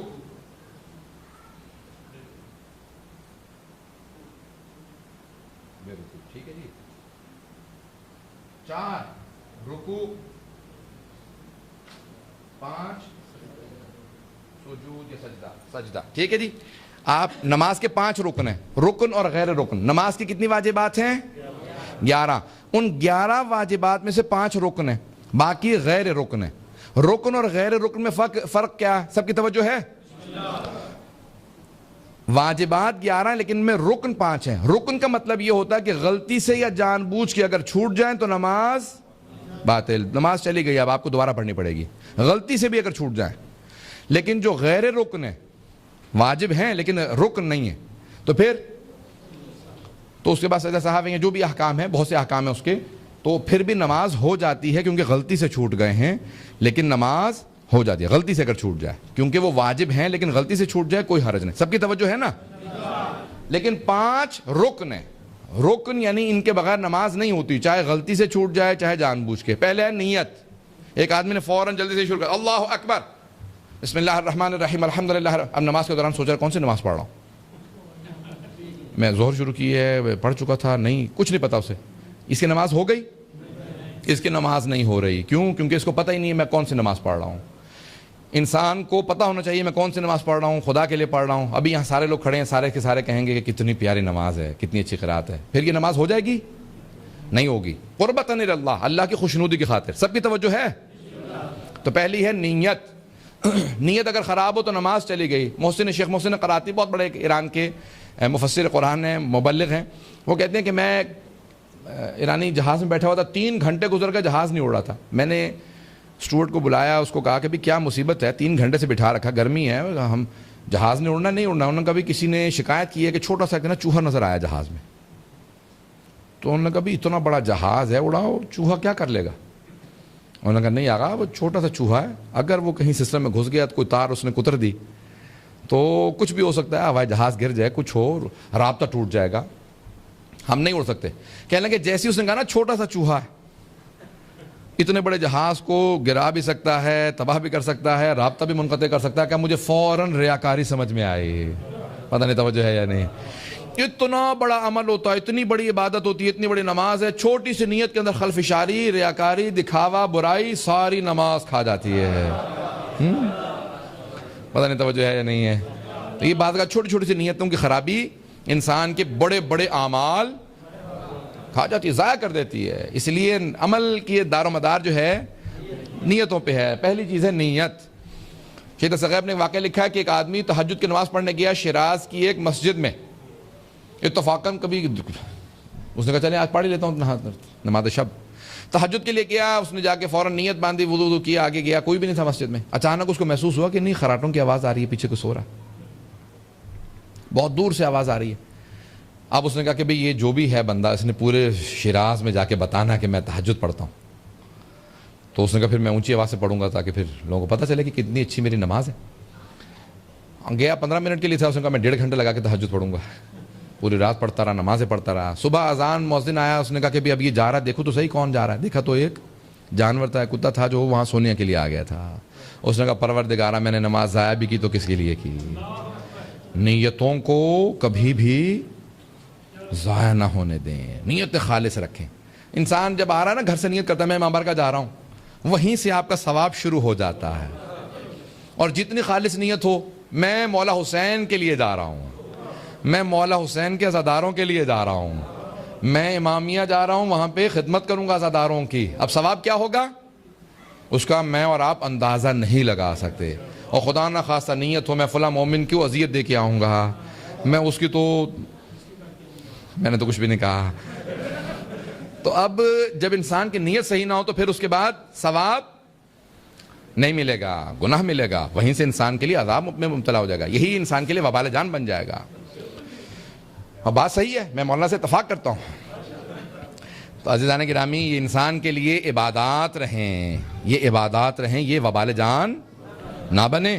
سید الشہداء خود حساب کتاب لیں گے، خبردار میرے نام سے برائی مت کرنا. یہاں تک کہ مولانا نے ایک مرتبہ اپنے ایک بستی سے، ایک گاؤں سے لوگ گئے زیارت کے لیے، سب نے ایک ہی مسافر خانے میں خواب دیکھا کہ امام حسین نے کہا میرا وہ جو تمہاری بستی میں امام باڑہ ہے نا، اس امام بارگاہ کے اندر ایک خادم ہے، میرے عزاداروں کے جوتے سیدھے کر کے رکھتا ہے، آپ واپس جا کے میرا سلام کہہ دینا، اس میرے خادم سے کہنا مجھے اس سے بڑی محبت ہے. کہا مولا کیوں؟ کہا وہ میرے عزاداروں کے جوتے سیدھے کر کے رکھتا ہے. خدمت کبھی بھی انسان تکبر نہ کرے. کبر و نخوت خدا کو بالکل پسند نہیں ہے. ٹھیک ہے, ہمیشہ خلوص کے ساتھ آئیں. سب کی توجہ ہے میرے ساتھ؟ تو پہلی چیز ہے نیت. نیت انسان کی خالص ہونی چاہیے, ہر عمل کے لیے نیت ہے. صدقہ دے رہے ہیں, نیت کرتے ہیں آپ لوگ؟ کرنی چاہیے. صدقہ نکالتا ہوں قربت اللہ, کس کا؟ پہلے کہیں کہ امام زمانہ کا صدقہ نکالتا ہوں اپنے ماں باپ کا. ماں باپ زندہ ہوں مردہ ہوں, ان کی طرف سے پہلے نیت کریں. کیوں؟ سب سے زیادہ ہمارے گردنوں پہ حق ہمارے ماں باپ کا ہے. ماں باپ کا حق سب سے زیادہ ہمارے گردنوں, چاہے مردہ ہوں صدقہ ان کی طرف سے نکالا جا سکتا ہے, آخرت میں ان کی قبر میں بھی انہیں ثواب ملے گا. پیغمبر اسلام سے ایک ان کے صحابی نے کہا, یا رسول خدا 20 سال سے اپنی ماں کی خدمت کر رہا ہوں, چل نہیں سکتی, اس کی ٹانگیں ختم ہو گئی ہیں, دانت سارے ٹوٹ چکے ہیں, میں چبا کے منہ میں کھانا ڈالتا ہوں, لباس میں پہناتا ہوں, اپاہج ہے, بہت بوڑھی ہے ماں, میں نے سارے حق ادا کر دیے اپنی ماں کے؟ پیغمبر اسلام نے کہا نہیں. تو کہا کتنے حق ادا ہوئے, کوئی پتہ تو چلا کتنا اور خدمت کروں گا تو میرا حساب کتاب ماں سے برابر ہو جائے گا. پیغمبر نے فرمایا, وہ جو اس نے 9 مہینے پیٹ میں رکھا نا, تو نے 20 سال میں بھی وہ بھی حق ادا نہیں کیا. بڑا اس کو تعجب ہوا, کہا یا رسول خدا 9 مہینے اس نے پیٹ میں رکھا, 20 سال سے میں خدمت کر رہا ہوں. پیغمبر نے کہا وہ چھوڑ دے, وہ جو ایک رات تیرے آرام کی خاطر وہ تیرے پیشاب کی وجہ سے پوری رات جاگتی رہی, وہ تری میں پڑی رہی, تجھے سکون سے سلاتی رہی, تجھے خوش کرتی رہی, اس ایک رات کا بھی تو نے 20 سال میں بدلہ نہیں دیا. اس نے کہا میں نہیں مان سکتا, ایک رات کا بدلہ میں نے 20 سال میں کیسے نہیں دیا؟ پیغمبر نے کہا نیتوں میں فرق تھا. توجہ, پیغمبر نے کہا نیتوں میں فرق تھا. تو جب 20 سال سے ماں کی خدمت کر رہا ہے, تو ذہن میں موت رکھتا ہے, یہ مرنے والی ہے, جتنی ہو سکتی خدمت کر لو. وہ جب تجھ سے محبت کرتی تھی, وہ تیری زندگی کی نیت کرتی تھی, وہ کہتی تھی پروردگارہ میری جان اسے مل جائے, میری جان لگ جائے اسے, میری زندگی سے مل جائے. کہ ماں باپ کا بدلہ تو کبھی نہیں ادا کر سکتا. کہ کیونکہ ان کی نیت میں فرق. توجہ ہے لوگوں کی؟ پتہ نہیں مجھے کہ لوگ سننا چاہ رہے ہیں نہیں سننا چاہ رہے ہیں. نیت بڑی عجیب و غریب ہے. پہلی چیز ہے نیت, ہر چیز میں نیت پہلے ہے, اس کے بغیر کچھ قبول نہیں ہے. انسان کی نیت اگر بدل جاتی ہے تو اس کے روز قیامت 2 افراد ساتھ ساتھ کھڑے ہوں گے, ایک دوسرے سے پوچھیں گے, بھئی میرے عمل وہی تھا جو تیرا, ایک ہی امام بارگاہ میں, تیرا عمل وہی, میرا بھی وہی. درس میں سارے بیٹھے ہیں نا, ہوگا میں بھی اس وقت آیا تھا جب تو آیا, میں نے وہی جوتے اتارے جہاں تو نے اتارے تھے, اتنی دیر میں بھی درس میں بیٹھا جتنی دیر تو بیٹھا, تیرا اتنا ثواب میرا اتنا کم. ہوگا نا, روز مقابلہ کریں گے روز قیامت. تو روایت کے الفاظ ہیں کہ جس کی جیسی نیت ہوگی اس کے حساب سے اس کا ثواب ہوگا. کوئی بسم اللہ پڑھ کے چلا, کوئی وضو کر کے چلا, کوئی نیت خالص کر کے چلا, کسی کو پرواہ کسی چیز کی نہیں تھی. عزیزان گرامی, جیسی جیسی نیت ہوگی ویسا ویسا ثواب ہوگا. پتہ نہیں باتیں پہنچ رہی ہیں نہیں پہنچ رہی. تو پہلی چیز ہے نیت. دوسری ہے تکبیرۃ الاحرام. تکبیر کہتے ہیں اللہ اکبر کو. احرام جو چیزیں حرام کر دے. کیا کیا حرام کر دیتی ہے؟ جب آپ کہتے ہیں نا نماز کے لیے پہلا اللہ اکبر, اللہ کہتا ہے یہ صرف تکبیر نہیں ہے, یہ ہے تکبیرۃ الاحرام. یہ کئی چیزیں تم پہ حرام کر دیتی ہے. کیا کیا حرام ہو جاتا ہے انسان پہ؟ چلنا پھرنا, آپ کھڑے رہو, اللہ کی بارگاہ میں ہو. کھانا پینا حرام, اب نہیں کھا سکتے, حلال بھی نہیں کیونکہ خدا کی بارگاہ میں ہو. بولنا گفتگو کرنا, صرف اب نماز پہ توجہ دو, بولنا چلنا حرام. یہ تکبیرۃ الاحرام ہے. پہلا کیسے کریں گے؟ مستحب ہے, ویسے کھڑے کھڑے اللہ اکبر کہہ سکتے ہیں, لیکن سنت نبی یہ ہے کہ ہاتھوں کو بلند کیا جائے, قبلہ رو کیا جائے, اور اتنا بلند کیا جائے جتنے کان بلند ہیں. اللہ اکبر. فصلی لربک ونحر, بعض نے لکھا قیل, علامہ طباطبائی نے لکھا المیزان میں, وقیلا اس سے مراد ہے کہ گردن تک ہاتھوں کو بلند کرو. اللہ اکبر, کم از کم اتنا ہاتھوں کو بلند کرو, یا کانوں تک لے جاؤ. اللہ اکبر, ہاتھ سب انگلیاں بند ہوں اور انگوٹھے کھلے ہوں, اور قبلہ رو ہو. سب توجہ ہے, قبلہ رو ہو, یہ نہیں اللہ اکبر ایسے نہیں ہے, ہاتھ سیدھے اللہ اکبر. سب ہے توجہ, ہاتھ سیدھے رکھیں. مولا سے پوچھا, مولا یہ ہاتھوں کو سیدھا رکھنا کیوں ضروری ہے؟ مولا نے کہا جب قسم کھاتے ہو عدالت کے اندر تو کیسے قسم کھاتے ہو؟ کہا قسم کھا کے کہتا ہوں جو کچھ کہوں گا سچ کہوں گا, سچ کے سوا کچھ نہیں کہوں گا. قسم کھاتے ہیں, شروع سے اسلام میں شہادت دینے والا قسم کھا کے کہتا تھا میں, اسی کو کہتے ہیں انڈر اوتھ, میں اب گواہی دے رہا ہوں, شہادت دے رہا ہوں, سب کچھ سچ کہوں گا. مولا فرماتے ہیں اللہ کہتا ہے دونوں ہاتھ اٹھا لو. دنیا سے پروردگارہ میں نے ہاتھوں کو اٹھا لیا, دنیا سے ہاتھوں کو اٹھا لیا. اللہ اکبر, تو سب سے بڑا, دنیا نہیں. کہ دنیا کی کوئی شے بڑی نہیں ہے, صرف خداوند متعال. اللہ اکبر. اگر آپ پڑھیں نا کتاب آیت اللہ خمینی کی, تو اس میں جانتے کیا لکھا ہے؟ وہ کہتے ہیں نماز میں کم از کم جھوٹ نہ بولو. میں نے جب جملہ پڑھا تو میں نے کہا انسان تو نماز میں بول ہی نہیں سکتا تو جھوٹ کیا بولے گا؟ تو انہوں نے کہا جو کچھ کہہ رہے ہو وہ کہو تو سچ. اللہ اکبر. دل میں چل رہا پیسہ, دولت, شہرت, نام, نمود, 36,000 چیزیں, نہیں, اللہ اکبر. اللہ سب سے بڑا ہے. اب کچھ دیر کے لیے نماز میں مان ہی لو. توجہ ہے یا آپ گھبرا گئے سارے؟ اب پتہ نہیں کل کا کیا ہوگا. اب آئیں میں اپنے مطالب کو آگے بڑھاؤں گا. سب سے پہلی چیز ہے نیت, اس کے بعد تکبیرۃ الحرام. انسان اللہ اکبر, مولا امیر المومنین جب شروع کرتے تھے تو سب سے پہلے پیچھے مڑتے, سب سے کہتے صفیں سیدھی کر لو, صفیں سیدھی کر لو, اللہ کی بارگاہ میں ہو, محسوس کرو کہ اس کی بارگاہ میں حاضر ہو, حاضر حضور قلب. سید الشہداء کہتے ہیں نماز ایسے پڑھو جیسے خدا کو دیکھ رہے ہو. تو کسی نے کہا مولا ہم تو تصور کر ہی نہیں سکتے. کہا پھر اتنا تو کر سکتے ہو کہ یہ تصور کرو وہ تمہیں دیکھ رہا ہے.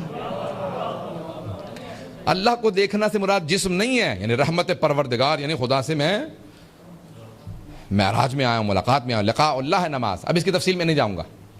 اللہ اکبر یہ تکبیرۃ الحرام. اس کے بعد قیام متصل بالرکوع, قرات ہے لیکن وہ رکن نہیں ہے, واجب ہے لیکن واجب رکنی نہیں ہے, واجب رکن نہیں ہے. ٹھیک ہے, سب کی توجہ ہے. قرات سورہ فاتحہ کی تلاوت کرنا, اعوذ باللہ من الشیطان الرجیم پڑھنا مستحب ہے, واجب نہیں ہے. بسم اللہ الرحمن الرحیم کا پڑھنا واجب ہے, نماز کا جز ہے.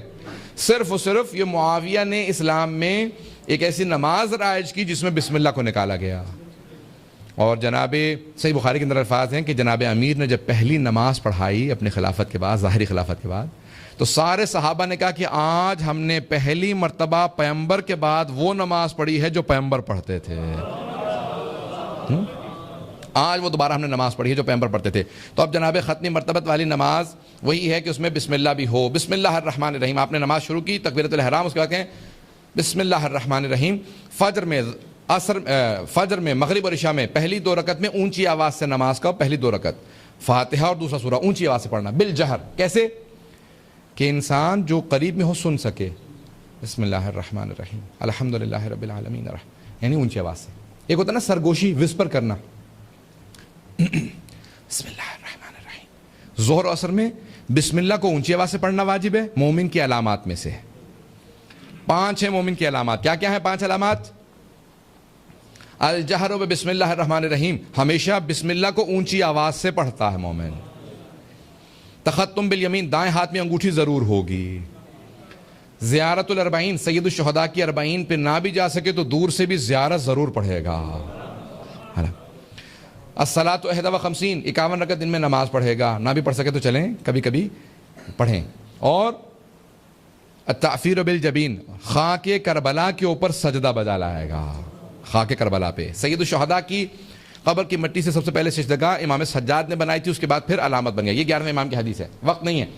قیام متصل برکوع, فاتحہ پڑھیں گے, دوسرا سورہ پڑھیں گے, اس کے فوراً بعد رکوع میں جائیں گے. رکوع سے پہلے تھوڑی سی دیر قیام واجب ہے. توقف اس کو کہتے ہیں قیام متصل بالرکوع, رکوع سے بالکل پہلے قیام.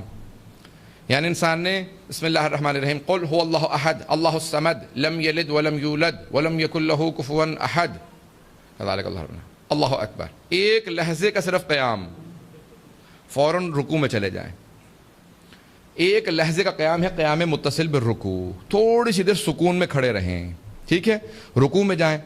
ایک مرتبہ سبحان ربی العظیم و بحمدہ یہ کہنا واجب ہے, یا اگر نہ کہہ سکے تو 3 مرتبہ سبحان اللہ کہیں. سبحان اللہ سبحان اللہ سبحان اللہ, یا سبحان ربی العظیم و بحمدہ 1 مرتبہ, یا سبحان اللہ 3 دفعہ. واجب ہے رکوع کے اندر. سب کی توجہ ہے؟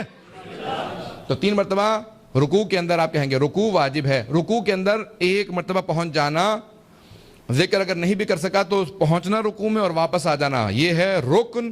اور جو ذکر ہے وہ واجب ہے لیکن رکن نہیں. اگر غلطی سے کوئی ذکر بھول جائے, رکوع کر لیا تب بھی نماز صحیح ہے, بعد میں سجدہ سہو کرے گا. لیکن اگر رکوع نہیں کیا تو نماز دوبارہ پڑھنی پڑے گی. بات واضح ہے؟ رکوع میں کتنا جھکنا ہے؟ مردوں کے لیے واجب ہے کہ اپنے دونوں ہاتھ گھٹنوں پہ رکھیں اور پشت بالکل سیدھی ہو کہ اگر پانی گرے تو رک جائے. میں رکوع میں جا رہا ہوں. رکوع کے دوران اپنی نگاہوں کو دونوں پاؤں کے درمیان میں رکھیں. جب قیام میں ہیں تکبیرۃ الحرام کہیں, نیت کرتے ہوئے ہمیشہ سجدگاہ پہ رکھنا. سب کی توجہ ہے؟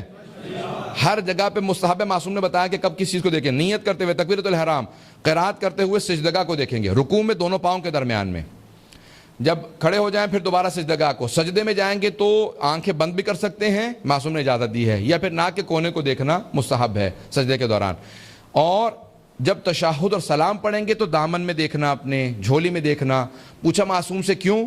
کہا کہ نماز مکمل ہو گئی پھر بھی میرا دامن خالی ہے۔ تو انسان اپنے دامن میں دیکھتا رہے، مستحب ہے، یا سجدگاہ کو دیکھے یا دامن کو دیکھے، مستحب ہے۔ یہ ہے کل نماز کے ارکان۔ اب سجدے، 2 سجدے ملا کے ایک رکن بنتے ہیں۔ اگر انسان ایک سجدہ بھول جائے ایک رکعت کے اندر تو آیا نماز ہو گئی یا نہیں؟ ہو گئی۔ اس کے بعد انسان نماز کے بعد ایک سجدے کی قضا کرے گا اور 2 سجدہ سہو بجا لائے گا، کیونکہ 2 سجدے مل کے ایک رکن ہیں۔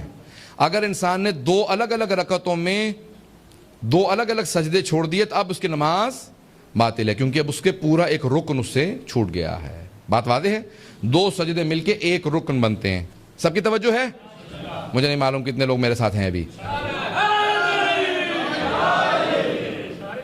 انشاءاللہ یہ ہے 5 رکن۔ اس کے علاوہ آپ سن لیجئے کون کون سی چیزیں ہیں غیر رکن۔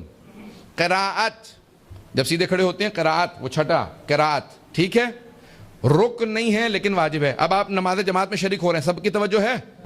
مولانا رکوع میں چلے گئے ہیں، آپ پیچھے سے آئیں گے، شریک ہونا چاہتے ہیں جماعت میں، کیا کہیں گے؟ کہیں گے یا اللہ، ایک مرتبہ آواز دیں گے۔ یا اللہ کیوں کہتے ہیں؟ تاکہ مولانا کو سمجھ میں آ جائے کوئی بھی جماعت میں آنے والا ہے، مجھے اس کے لیے انتظار کرنا ہے۔ بہت سے لوگ کہتے ہیں ان اللہ مع الصابرین، عربوں کی عادت ہے وہ اکثر اس آیت کی تلاوت کرتے ہیں، ان اللہ مع الصابرین، اللہ صبر والوں کے ساتھ ہے۔ تھوڑا سا سجدہ اگر اپنا رکوع طولانی کر دیں گے میں بھی شریک ہو جاؤں گا۔ اب لیکن مستحب ہے کہیں یا اللہ، ایک مرتبہ یا اللہ کہیں گے تو وہ سمجھ جائے گا کہ ابھی یہ کوئی شریک ہونے والا ہے، ٹھیک ہے؟ تو کیا کریں گے آپ؟ نیت، تکبیرۃ الاحرام، میں 4 رکعت ظہر کی پڑھتا ہوں واجب قرآن، اللہ اکبر، قیام متصل بالرکوع، اور رکوع میں شریک ہو گئے، اور پھر سجدہ۔ تو آپ کا کوئی بھی رکن نہیں چھوٹا، اس لیے آپ کی نماز جماعت ہو گئی۔ قراءت چھوڑ دیں گے کیونکہ نماز جماعت میں 5 رکن پورے ہو رہے ہیں۔ بات کلیئر ہو گئی؟ تو اب اگر انسان کے رکن پورے ہوں تو نماز جماعت میں شریک ہو سکتا ہے، اور اس میں کوئی حرج نہیں ہے کہ اگر وہ قراءت فاتحہ دوسرا سورہ چھوڑ دے کیونکہ نماز جماعت میں ہے، ٹھیک ہے؟ اب اس کے بعد قراءت کے علاوہ انسان کا رکوع سجود کے اندر ذکر کرنا واجب ہے، لیکن واجب رکنی نہیں ہے، واجب غیر رکنی ہے۔ رکن نہیں لیکن واجب ہے۔ سب کی توجہ ہے؟ سبحان اللہ 3 دفعہ کہنا رکوع یا سجدے میں، یا رکوع میں کہنا سبحان ربی العظیم وبحمدہ 1 دفعہ، یا سجدے میں 1 دفعہ کہنا سبحان ربی الاعلی وبحمدہ 1 دفعہ۔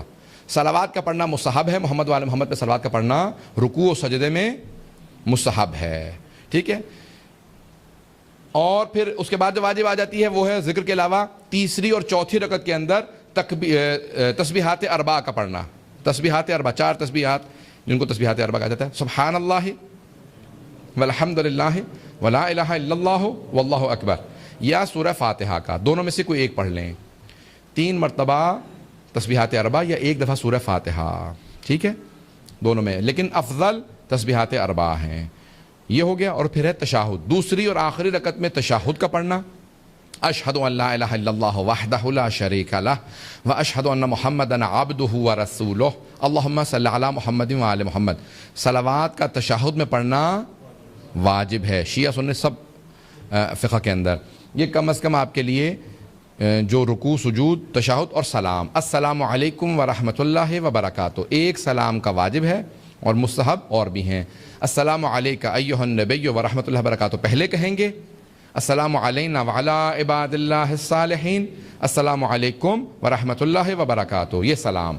یہ ہے آپ کی کل نماز۔ اس کے بعد 3 تکبیریں واجب نہیں ہیں، لیکن پیغمبر نے اپنے آخری حج میں پوری امت کو وصیت کی کہ یہ 3 تکبیرات میری یاد ہیں، جب تک رہنا میری اس یاد کو باقی رکھنا۔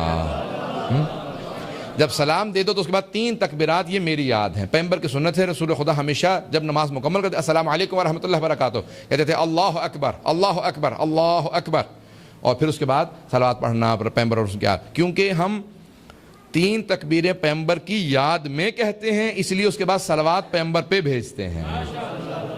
بات واضح ہو گئی سب لوگوں کے لیے؟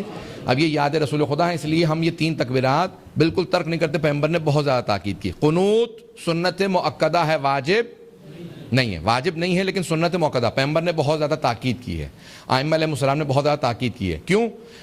پیغمبر سے پوچھا گیا یا رسول خدا نماز میں سب سے زیادہ کس فعل کا ثواب ملتا ہے؟ تو آپ نے کہا طولانی قنوت کا، بہت طولانی قنوت. کہ کچھ نہ یاد ہو تو کم از کم ہاتھ بلند کر کے سبحان اللہ ایک دفعہ کہہ دو. اور سب سے افضل کیا ہے کہ اللہم صلی علی محمد و آل محمد. کچھ نہ یاد ہو تو بچوں کو صلوات اچھی طرح سے سکھا دیں کہ وہ قنوت میں صلوات ضرور پڑھیں. بات واضح ہو گئی؟ یہ ہو گئی آپ کی نماز مکمل. اب اگر تھوڑی سی توجہ کر لیں گے میں باقی بھی احکام مکمل کر دوں. سوالات اگر ہوں گے تو میں جلدی مکمل کر دوں گا. جی تیسری چوتھی رکعت میں تسبیحات اربع موجودہ تقریباً سب مراجع کہتے ہیں ایک مرتبہ کافی ہے. واجب ایک مرتبہ ہے, لیکن ائمہ علیہ السلام 3 مرتبہ پڑھتے تھے, لیکن ائمہ نے واجب نہیں کہا. ہمیشہ کہتے تھے, لوگ پوچھتے تھے تو کہتے تھے ایک مرتبہ پڑھ لو کافی ہے, لیکن ہم 3 مرتبہ پڑھتے ہیں. ائمہ خود 3 مرتبہ ہمیشہ پڑھتے تھے, تو اس لیے سنت تو ہے, مستحب ہے 3 دفعہ پڑھیں, لیکن ایک مرتبہ کافی ہے. اور اگر وقت کم ہو تو واجب یہی ہے کہ ایک ہی دفعہ پڑھیں. بہت سے لوگ تو ہے نا جاب سے آنے کے بعد بالکل آخری 5 منٹ میں نماز پڑھتے ہیں, تو پھر وہ واجب ہو جاتا ہے کہ انسان مستحبات چھوڑ کے نماز پڑھے تاکہ نماز قضا نہ ہو جائے, وقت کے اندر اندر مکمل ہو. جی اور کوئی سوال؟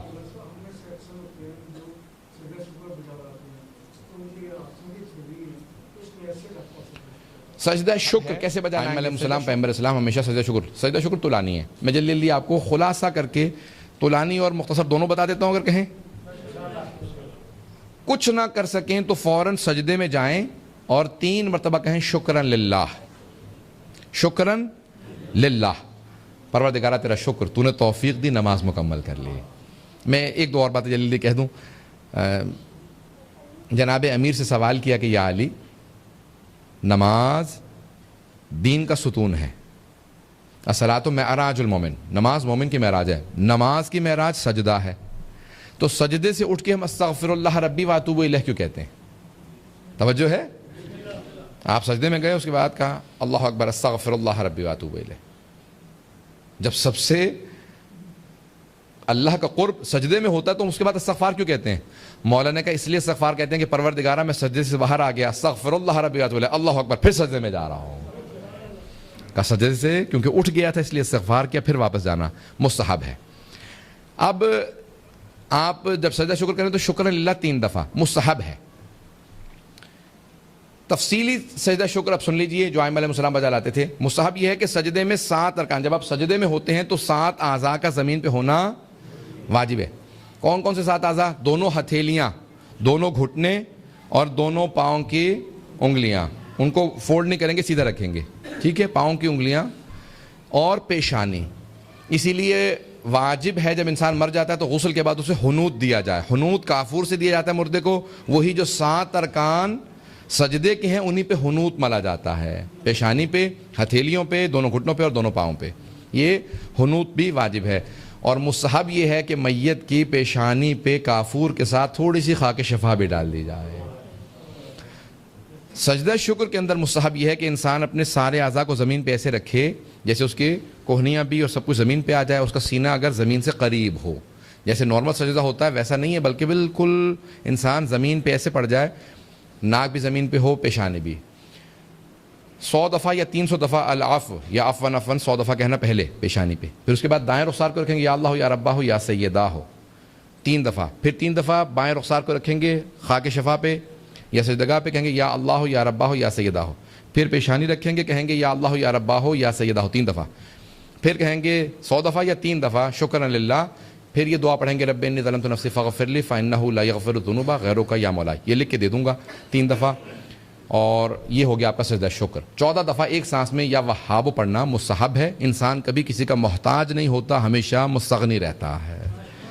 یہ آپ کا سجدہ شکر ہے. آپ نے پوچھا تھا اس لیے میں نے طولانی بھی میتھڈ بتا دیا, ریکارڈ ہو گیا ہے, جو سننا چاہے گا بعد میں سن سکتا ہے. اور کوئی سوال ہوگا؟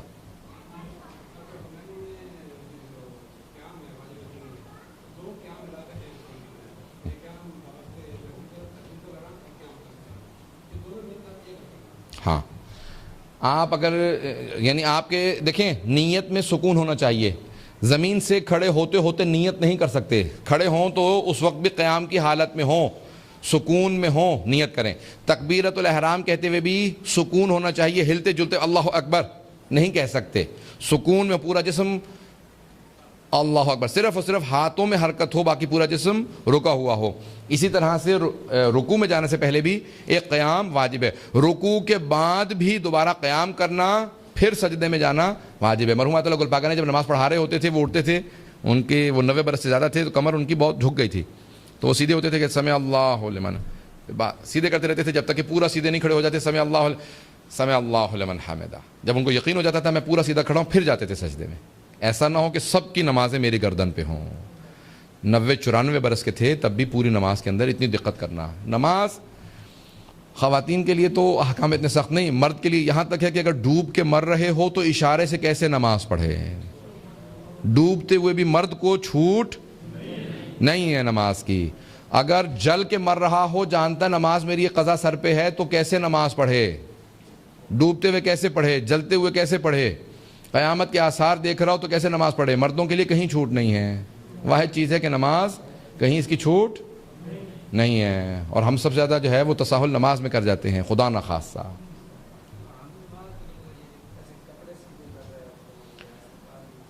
مکروہ ہے، ثواب کم ہو جاتا ہے، باطل نہیں ہوتی نماز. نماز ہو جاتی ہے لیکن نماز کے دوران حرکتیں کرتے رہنا، یہ اس میں صرف ثواب کم ہوتا ہے، نماز ہو جاتی ہے. لیکن بہت زیادہ حرکت، جسے کہا جائے کہ جو انسان کو نماز کی کیفیت سے باہر لے جائے، اس سے نماز باطل ہو جاتی ہے. ٹھیک ہے، اگر بہت زیادہ حرکت نہ ہو تو نماز کو کوئی فرق نہیں پڑتا.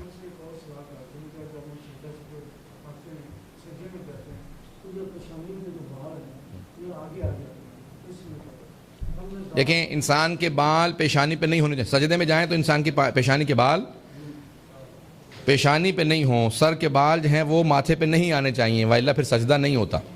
اور کوئی سوال تو نہیں ہے اس سے پہلے کہ میں مکمل کروں بات؟ ہو گیا مکمل؟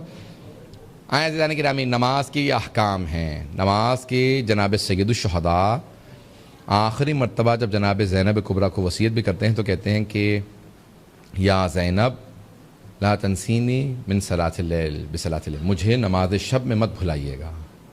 کیوں؟ یہ بی بی کو وصیت کر رہے ہیں. جناب سید الشہداء یہ بتا رہے ہیں کہ میری بہن زینب اتنی عابدہ زاہدہ ہے کہ اس حالت میں بھوک و پیاس میں قید میں تہجد کی نماز ترک نہیں کریں گی. اس میں بھی فرما رہے ہیں کہ تہجد کی نماز ترک نہیں کریں گی، قضا نہیں کریں گی، وہاں پہ بھی تہجد پڑھتی رہیں گی. چند ایک روایات ہیں نماز کی اہمیت میں پیش کر رہا ہوں. اس کو سخت ہیں الفاظ، اس کو انشاءاللہ اپنے دل میں جگہ دیں گے. نماز کی اہمیت بہت زیادہ ہے. ائمہ علیہ السلام نے بہت زیادہ تاکید کی ہے کہ نماز میں کوتاہی مت کرنا.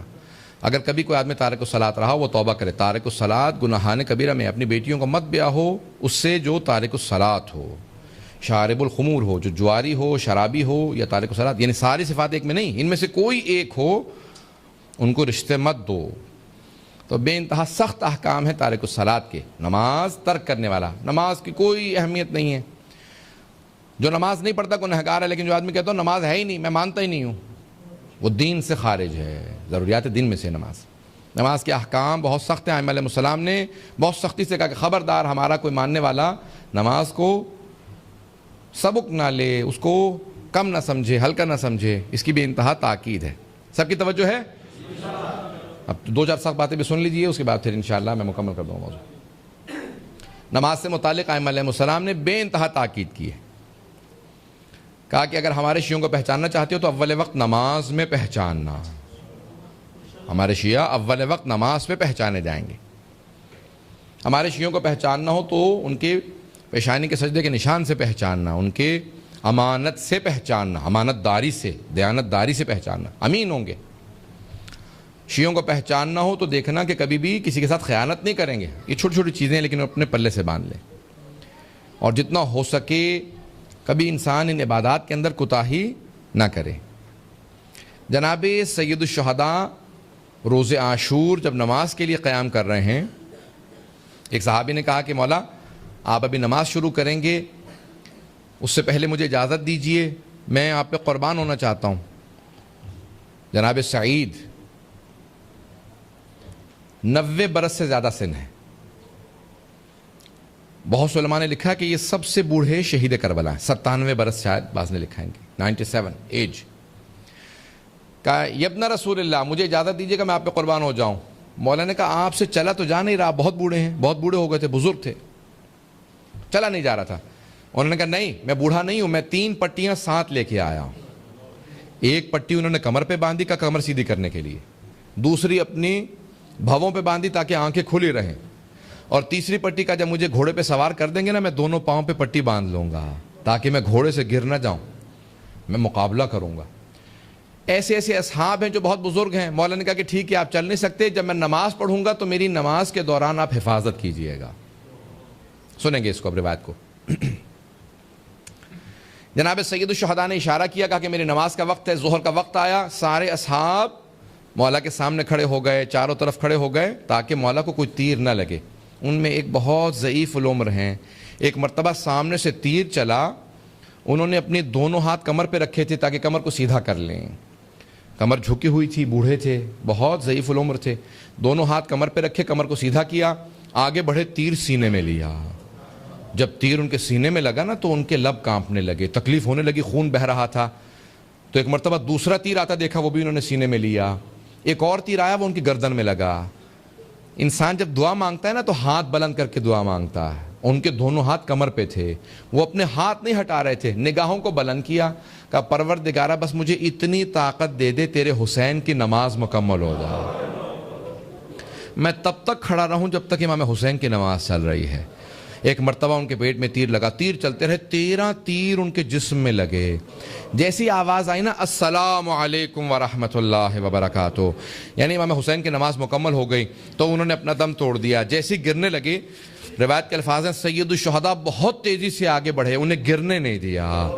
دونوں ہاتھ ان کی پشت پہ رکھے, ایک گردن پہ رکھا, دوسرا پشت پہ رکھا. بڑے آرام سے ان کی لاشیں کو زمین پہ لے کے آئے, آرام سے لٹایا, اور ان کا سر اپنے زانوں پہ رکھا. اور جب دیکھا نا تو ان کے لب کانپ رہے تھے, ان کے ہاتھ پاؤں کانپ رہے تھے بہت زیادہ, بھوک پیاس بھی تھی, خون بھی بہہ رہا تھا. مولا نے فوراً ان کے چہرے کو دیکھا, آنکھوں میں آنسو تھے. مولا نے کہا تمہیں جنت مبارک ہو, حوض کوثر پہ میرے نانا رسول خدا تمہارا استقبال کریں گے. ایک مرتبہ انہوں نے ایک رو کے سوال کیا, کہا مولا آپ مجھ سے راضی ہیں, آپ مجھ سے راضی ہیں, میں نے حق ادا کیا. مولا نے کہا میں راضی, میری ماں فاطمہ الزہرا راضی, میرے بابا علی مرتضیٰ راضی, میرے نانا رسول خدا تم سے راضی ہیں. ایک مرتبہ ان کی آنکھیں بند ہو گئی, سید الشہداء نے مقتل میں رکھا. اس طرح سے لوگ شہادتیں دے رہے تھے. ایک ایسا وقت آیا کہ عصر کا وقت تھا. مولا سید الشہداء نے آسمان کی طرف نگاہیں بلند کر کے دیکھا کہ ابھی یہ لوگ اپنی اذانیں شروع کر رہے ہیں. وہ لوگ اذانیں دے رہے تھے نا, وہ کہہ رہے تھے جلدی مار دو حسین کو, عصر کا وقت ہو رہا ہے. ایک مرتبہ کسی کی طرف سے آواز آئی, مولا نے فوراً ذوالجناح کی لجام فرس میں ہاتھ ڈالا, کہا رک جا. ایک مقتل کی طرف سید الشہداء نشیب کی طرف بڑھنے لگے, کہا مجھے اس مقام پہ پہنچا دے جہاں میری ماں رات آئی تھی. امام باقر سے پوچھا, کہا مولا سارے لشکر یزید والے کہتے ہیں کہ جب سید الشہداء پشت ذوالجناح سے آ رہے تھے نا تو جسم میں اتنے تیر تھے کہ مولا زمین پہ نہیں آ سکتے تھے, تیروں پہ تھے, تیروں کا مسلح تھا. جب آئے تو سارے مقتل میں لکھا ہے, سب نے لکھا ہے, شیعہ سنی مورخین نے لکھا ہے کہ ذوالجناح امام حسین کے چاروں طرف طواف کرنے لگا اور بلند آواز سے کچھ کہہ رہا تھا. امام باقر سے پوچھا مولا وہ کچھ کہہ رہا تھا یا آوازیں بلند کر رہا تھا؟ تو ایک مرتبہ 5ویں امام رونے لگے, کہا وہ میرے جد کا طواف کرتا جاتا تھا اور ایک جملہ کہہ جاتا, الظلیمۃ الظلیمہ, وائے ہوئے اس امت پہ, انہوں نے اپنے ہی نبی کے نواسے کو مار دیا, اپنے نبی کے نواسے کو مار دیا. کہ اس کے بعد کچھ اور کہا مولا, سنیں گے ذرا غور سے سنیں گے, یہاں پہ میں نے مصاحب مکمل کر دیا. مولا امام باقر کہتے ہیں, کہا وہ طواف کرتا جاتا تھا, امام حسین سے بس ایک بات کہتا جاتا تھا, اے حسین ایک مرتبہ ہمت کر کے میری پشت پہ واپس آ جائے, بس ایک مرتبہ واپس آ جائے, میں آپ کو اتنی دور لے جاؤں گا پھر کوئی تیر نہیں لگے گا, آپ کو پھر کوئی تلوار کا وار نہیں لگے گا, میں بہت دور لے جاؤں گا, مولا ایک مرتبہ واپس آ جائے, میری پشت پہ آ جائے. کہا امام حسین نے کچھ کہا؟ کہا ہاں. کہا ذوالجناح ذرا خیمے میں جا کے میری بہنوں کو, میری بیٹیوں کو بتا دے, میری بہنوں بیٹیوں کو بتا دے کہ میں تیری پشت سے زمین پہ آ گیا ہوں. سنیں گے روایت کے الفاظ ہیں سوگنامہ محمد میں, آیت اللہ اشتہاردی کہتے ہیں ذوالجناح خیمے میں واپس آیا اور بلند آوازیں کرنے لگا. سب بیبیاں سمجھ گئی مولا کی سواری واپس آئی ہے. اب امام زمانہ کے زیارت ناہیہ کے جملے پیش کروں. مولا فرماتے ہیں میرا سلام ہو میری ان پھپھیوں پہ جو چہروں پہ ماتم کرتی جاتی تھی, سروں تلواروں کو پیٹتی تھی باہر خیمے سے آئی، چاروں طرف سے سب نے زلجنا کو تھاما کہ ایک چھوٹی سی بچی نے زلجنا کی باغوں میں ہاتھ ڈالا، نام سکینہ بتایا، کیا کہا اس بچی نے؟ کہا یا جواد حل سقیا ابی ام قتل عطشانا، اے زلجنا بس اتنا بتا دے، جب میرے بابا خیمے سے گئے بڑے پیاسے تھے، تو نے میرے بابا کو پانی پلا دیا تھا یا میرے بابا پیاسے ذبح کر دیے گئے؟ اجرکم اللہ۔ میں نے کل آپ سے وعدہ کیا تھا 2 روایات کا مکمل کرنے کا، یہاں پہ مکمل کروں گا ان 2 روایات کو۔ 8ویں امام علیہ السلام فرماتے ہیں، کہا کہ نحنو سفن النجات، ہم سب کے سب سفینہ نجات ہیں، ہم اللہ تک نجات کی کشتی ہیں، ولیکن سفینۃ جدنا حسین اسرا، لیکن سب سے بڑی اور سب سے تیز جو کشتی ہے وہ ہمارے جد حسین کی ہے۔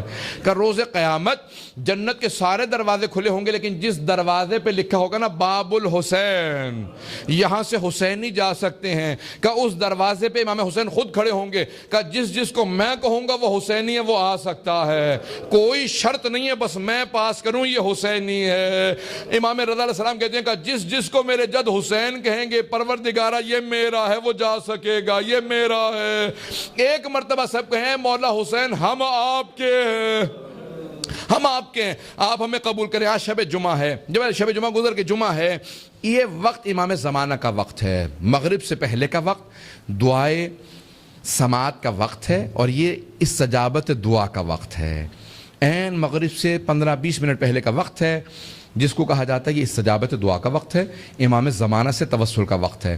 امام زمانہ سے اس وقت جو بھی توسل کریں گے وہ قبول ہوتا، اس لحظے میں رد نہیں ہوتا۔ کل رات سے لے کے یہ آخری لحظہ ہے جب امام زمانہ تک ہمارے سارے اعمال پیش کیے جا رہے ہیں، تو ہم کیا کہیں گے؟ مولا ہمارا کون سا عمل آپ کے سامنے پیش کیا جا رہا ہو، مولا ہماری یہ عزاداری پیش کی جا رہی ہو۔ ہم کل رات بھی آپ کے جد کی عزاداری کر رہے تھے، اس وقت بھی آئیں ذرا میں جو روایت مکمل کرنا چاہتا تھا۔ امام رضا علیہ السلام کی متعدد روایات ہیں، شاید یہ میں نے روایت پہلے پیش کی ہو۔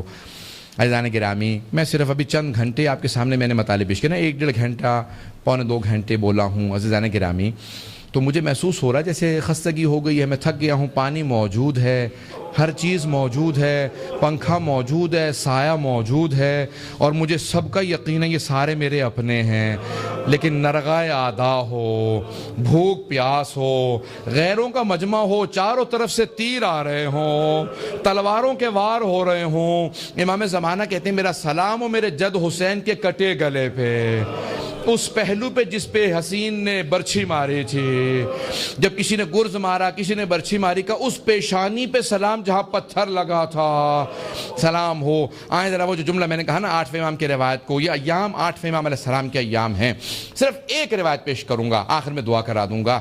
کون سی روایت ہے؟ امام رضا کہتے ہیں ریان ابن شبیب، مستند ترین روایات میں ہے، ریان ابن شبیب کی روایت ہے۔ ریان اور شبیب دونوں، شبیب ان کے والد ہیں، ریان ان کا اپنا نام ہے، یہ دونوں امام کے شیعہ ہیں، بہت ماننے والے ہیں۔ ریان ابن شبیب کہتے ہیں میں امام رضا کی بارگاہ میں گیا، مجلس کو مجلس کا نام دینا یہ امام رضا علیہ السلام کا کام ہے، انہوں نے اس کو مجلس کہا تھا۔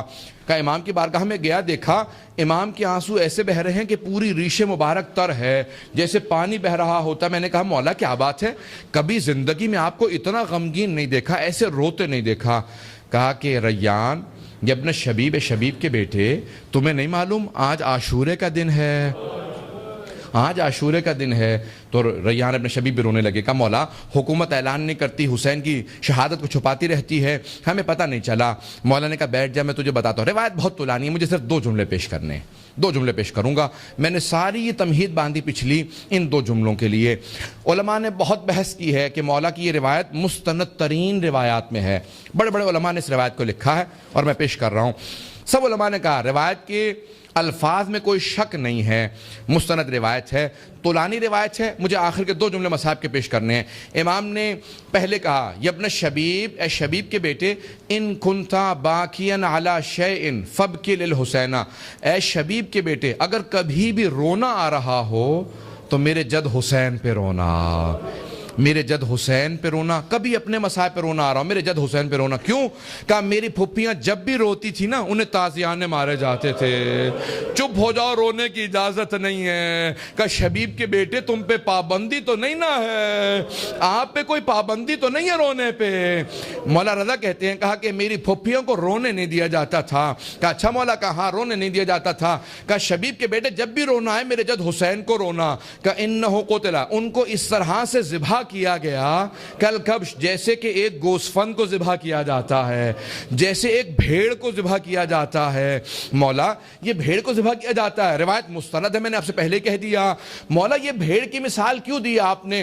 علماء نے بڑی بحث کی ہے، کہتے ہیں جب ایک بھیڑ کو ذبح کیا جاتا ہے نا تو پہلے اس کے ہاتھ پاؤں کو باندھ دیا جاتا ہے۔ کیا مولا حسین کے ہاتھ پاؤں باندھ دیے گئے تھے؟ نہیں، ہاتھوں پاؤں کو باندھا نہیں گیا تھا۔ پھر مولا آپ نے یہ تشبیہ کیوں دی؟ جب ایک بھیڑ کو ذبح کرنے لگتے ہیں نا تو اسے پہلے پانی پلا دیتے ہیں، پانی پی لے، پھر اس کے بعد ذبح کیا جاتا ہے۔ کیا امام رضا، کیا آپ کے جد حسین کو پانی پلا دیا گیا تھا جب ذبح کیا گیا؟ کہا نہیں، میرے جد کو پانی نہیں پلایا گیا۔ مولا پھر آپ نے تشبیہ کیوں دی؟ کہا جب ایک بھیڑ کو ذبح کیا جاتا ہے نا تو دوسری بھیڑوں سے چھپا لیا جاتا ہے۔ اے مولا کیا آپ کی پھپھیوں سے امام حسین کو چھپا لیا گیا تھا؟ کہا نہیں، میری پھپھیاں دیکھ رہی تھی۔ کہا میری پھپھی زینب کبریٰ دیکھ رہی تھی۔ کہا مولا پھر آپ نے یہ تشبیہ کیوں دی؟ کہا لیکن جب ایک بھیڑ کو ذبح کیا جاتا ہے نا تو کوئی روکنے والا نہیں ہوتا، کوئی نہیں کہتا مت مارو، سب مطمئن کھڑے ہوتے کہتے مار دو، بھیڑ کو ذبح کر دو۔ کہا جب میرے جد حسین کو ذبح کیا جا رہا تھا کوئی روکنے والا نہیں تھا، سب کہتے تھے مار دو زہرا کے بیٹے کو۔ ایک بہن کھڑی کہہ رہی تھی مت مارو، میری ماں نے چکیاں پیس کے پالا تھا۔ الا لعنت اللہ علی القوم الظالمین وسیعلم الذین ظلموا ای منقلب ینقلبون۔ بس بھئی استجابت دعا کا وقت ہے۔ بہت سے مطالب بیان کیے جا سکتے تھے مصائب میں بھی، لیکن میں نے بہت سے مطالب چھوڑ دیا۔ آئیں ذرا آج صرف ایک واسطہ دوں گا۔ اس وقت امام زمانہ کا وقت ہے، جمعہ کا دن امام زمانہ کا دن ہے، ظہور کا دن ہے۔ سب ہاتھوں کو بلند کریں گے، مل کے ایک دعا کہیں گے۔ پروردگارا، امام زمانہ نے خود فرمایا ہے جب بھی میرے ظہور کی دعا مانگو میری پھپھی زینب کا واسطہ دو، خدا جناب زینب کا واسطہ رد نہیں کرتا۔ پروردگارا، ہم واسطہ لے کے آئیں اس بی بی کا کہ جو جس سے بھی کہہ دیں وہ کام ہو جاتا ہے۔ پروردگارا، چادر جناب زینب کا واسطہ، حرم جناب زینب کی حفاظت فرما۔ پروردگارا، شام کے تمام روضوں کی حفاظت فرما۔ پروردگارا، دشمنان اہل بیت کو نیست و نابود فرما۔ داعش کو، طالبان کو، آل سعود کو، آل یہود کو غارت فرما۔ مؤمنین کی حفاظت فرما۔ پروردگارا، واسطہ اس بی بی کا کہ جن کے پاس جو کچھ تھا انہوں نے جناب سید الشہداء پہ قربان کر دیا۔ میں نے ابتدا میں کہا تھا بی بی نے جو کچھ تھا امام وقت پہ قربان کیا ہے۔ آئیں ذرا مل کے ایک واسطہ دیں گے۔ پروردگارا، جناب زینب کبریٰ نے جب سب کچھ قربان کر دیا تو اس کے بعد نانا کے روضے پہ آنے کے بعد بیٹوں کا کوئی تذکرہ نہیں کیا، کچھ نہیں کہا کہ میرے بیٹے مارے گئے، صرف ایک بات کہی، نانا آپ کی امت نے آپ کے نواسے کو مار دیا۔ اور دوسرا جو گلہ کیا کہ نانا آپ کی امت نے میرا پردہ چھین لیا، میری چادر کو لوٹ لیا۔ کبھی یہ نہیں کہا، کوئی شکوہ نہیں بیٹوں کا، کبھی یہ نہیں کہا کہ میں بھوکی رہی، میں پیاسی رہی، کوئی بھوک پیاس کا کوئی گلہ نہیں کیا، صرف کہا نانا میرا پردہ چھین لیا۔ پروردگارا، واسطہ اس بی بی کی عظمتوں کا ہم سب کی عاقبت بخیر فرما۔ شام کی زیارت دوبارہ کرنا نصیب فرما۔ پروردگارا، شام کی زیارات بند ہیں، بہت سے مومنین جا بھی رہے ہیں لیکن پریشان ہیں، مسلسل وہاں حملے ہو رہے ہیں۔ پروردگارا، زیارات شام کی دوبارہ آزاد فرما۔ پروردگارا، نجف و کربلا کی، کاظمین کی، سامرہ کی، بلد کی اور مشہد و قم کی تمام زیارات کی حفاظت فرما۔ جنت البقیع، جنت معلیٰ کو تعمیر ہوتا دیکھنا نصیب فرما۔ پروردگارا، تجھے واسطہ جناب زینب کبریٰ کی عظمتوں کا، واسطہ اس لحظے کا جب جناب زینب کبریٰ اپنی ماں کے روضے پہ آئیں امام سجاد کے ساتھ، جناب سیدہ کی وصیت تھی میری قبر کا نشان مٹا دینا، صرف اور صرف میرے معصوم بیٹوں کو معلوم رہے، باقی دنیا کو مت بتانا۔ تو جب بھی کوئی زیارت کے لیے جاتا تھا کسی امام کے ساتھ ہی جا سکتا تھا، اس کے علاوہ اجازت نہیں تھی، امام چھپا کے لے کے آتے تھے۔ ایک مرتبہ جناب زینب نے کہا بیٹا سجاد کچھ دیر کے لیے مجھے میری ماں کی قبر پہ لے چلو، میں اپنی ماں کی قبر پہ جانا چاہتی ہوں۔ جب آئے نا جناب زینب کبریٰ تو روایت کے الفاظ یہی ہیں کہ جناب زینب نے فوراً اپنا سامان کھولا، اس میں سے کرتا نکالا، وہ کرتا جناب سیدہ کی قبر پہ بچھا دیا۔ روایت کے الفاظ ہے جیسے وہ کرتا بچھایا محسوس ہو رہا تھا جیسے قبر پہ زلزلہ سا آ رہا ہے، کوئی بی بی قبر میں تڑپ رہی ہے۔ فوراً جناب زینب کبریٰ نے ایک ہی جملہ کہا کہ اماں آپ نے کرتا دیکھا ہے، میں نے لاشا پامال ہوتے دیکھا۔ اماں یہ وہی کرتا ہے حسین کا جس میں حسین کی شہادت ہوئی، اماں آپ کے سامنے کرتا ہے۔ وہی بی بی ہے نا جناب زینب کبریٰ، جب پوچھا تھا نا ابن زیاد نے، ہاتھوں کو بلند کیجئے گا میری طرف دیکھیے گا، جب ابن زیاد نے پوچھا شمر سے کہ تو نے 12 ضربتیں کیوں چلائیں، خنجر تیز کیوں نہیں کیا تھا، اس نے کہا میں نے خنجر تیز کیا تھا لیکن جب بھی میں خنجر اٹھاتا تھا نا مجھے گردن پہ 2 ہاتھ محسوس ہوتے تھے، بار بار کوئی بی بی کہتی تھی تو بھی اولاد والا ہے میرے بیٹے کو مت مار، کیا کوئی ہاتھ محسوس ہوتے تھے، خنجر رک جاتا تھا۔ پروردگارہ واسطہ اس بی بی کی عظمتوں کا کہ جس نے اپنی بیٹوں کی شہادتوں کو اس طرح سے دیکھا، صبر کیا، پروردگارہ ان کی عظمتوں کا واسطہ ہماری گنہگار آنکھوں کو امام زمانہ کی زیارت نصیب فرما۔ یہ وقت امام زمانہ کا وقت ہے، پروردگارہ ہم سب کو ظہور دیکھنا امام زمانہ کا نصیب فرما۔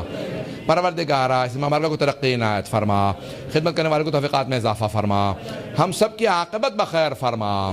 پروردگارہ زندگی میں سید الشہداء کی زیارت نصیب فرما، آخرت میں ان کی شفاعت نصیب فرما، جو بیمار ہیں سب کو شفائے کاملہ عاجلہ عنایت فرما، بے اولادوں کو جناب زینب کے 2 بیٹوں کے صدقے میں اولاد عنایت فرما، مقروضوں کے قرضے ادا فرما، پریشان حالوں کی پریشانیاں دور فرما، حج و زیارات کی تمنا رکھنے والوں کو حج و زیارات نصیب فرما، جو ہاتھ بلند ہیں کسی کو رد نہ فرما۔ پروردگارہ ہم سب کو ہمارے گنہگار آنکھوں کو امام زمانہ کی زیارت نصیب فرما۔ ربنا تقبل منا انک انت السمیع العلیم بحق محمد وآلہ الطیبین الطاہرین المعصومین۔ ایک سورہ فاتحہ اور 3 مرتبہ سورہ اخلاص پڑھ کے حاضرین کے تمام مرحومین کو، خصوصاً تمام شہداء کو اور وہ تمام مومن و مومنات جن کی قبروں پہ کوئی فاتحہ پڑھنے والا نہیں ہے ان کو، اور اپنے اپنے جو بھی آپ کے بزرگان اس دنیا سے رخصت ہو چکے سب کو فاتحہ میں یاد کریں۔ بسم اللہ۔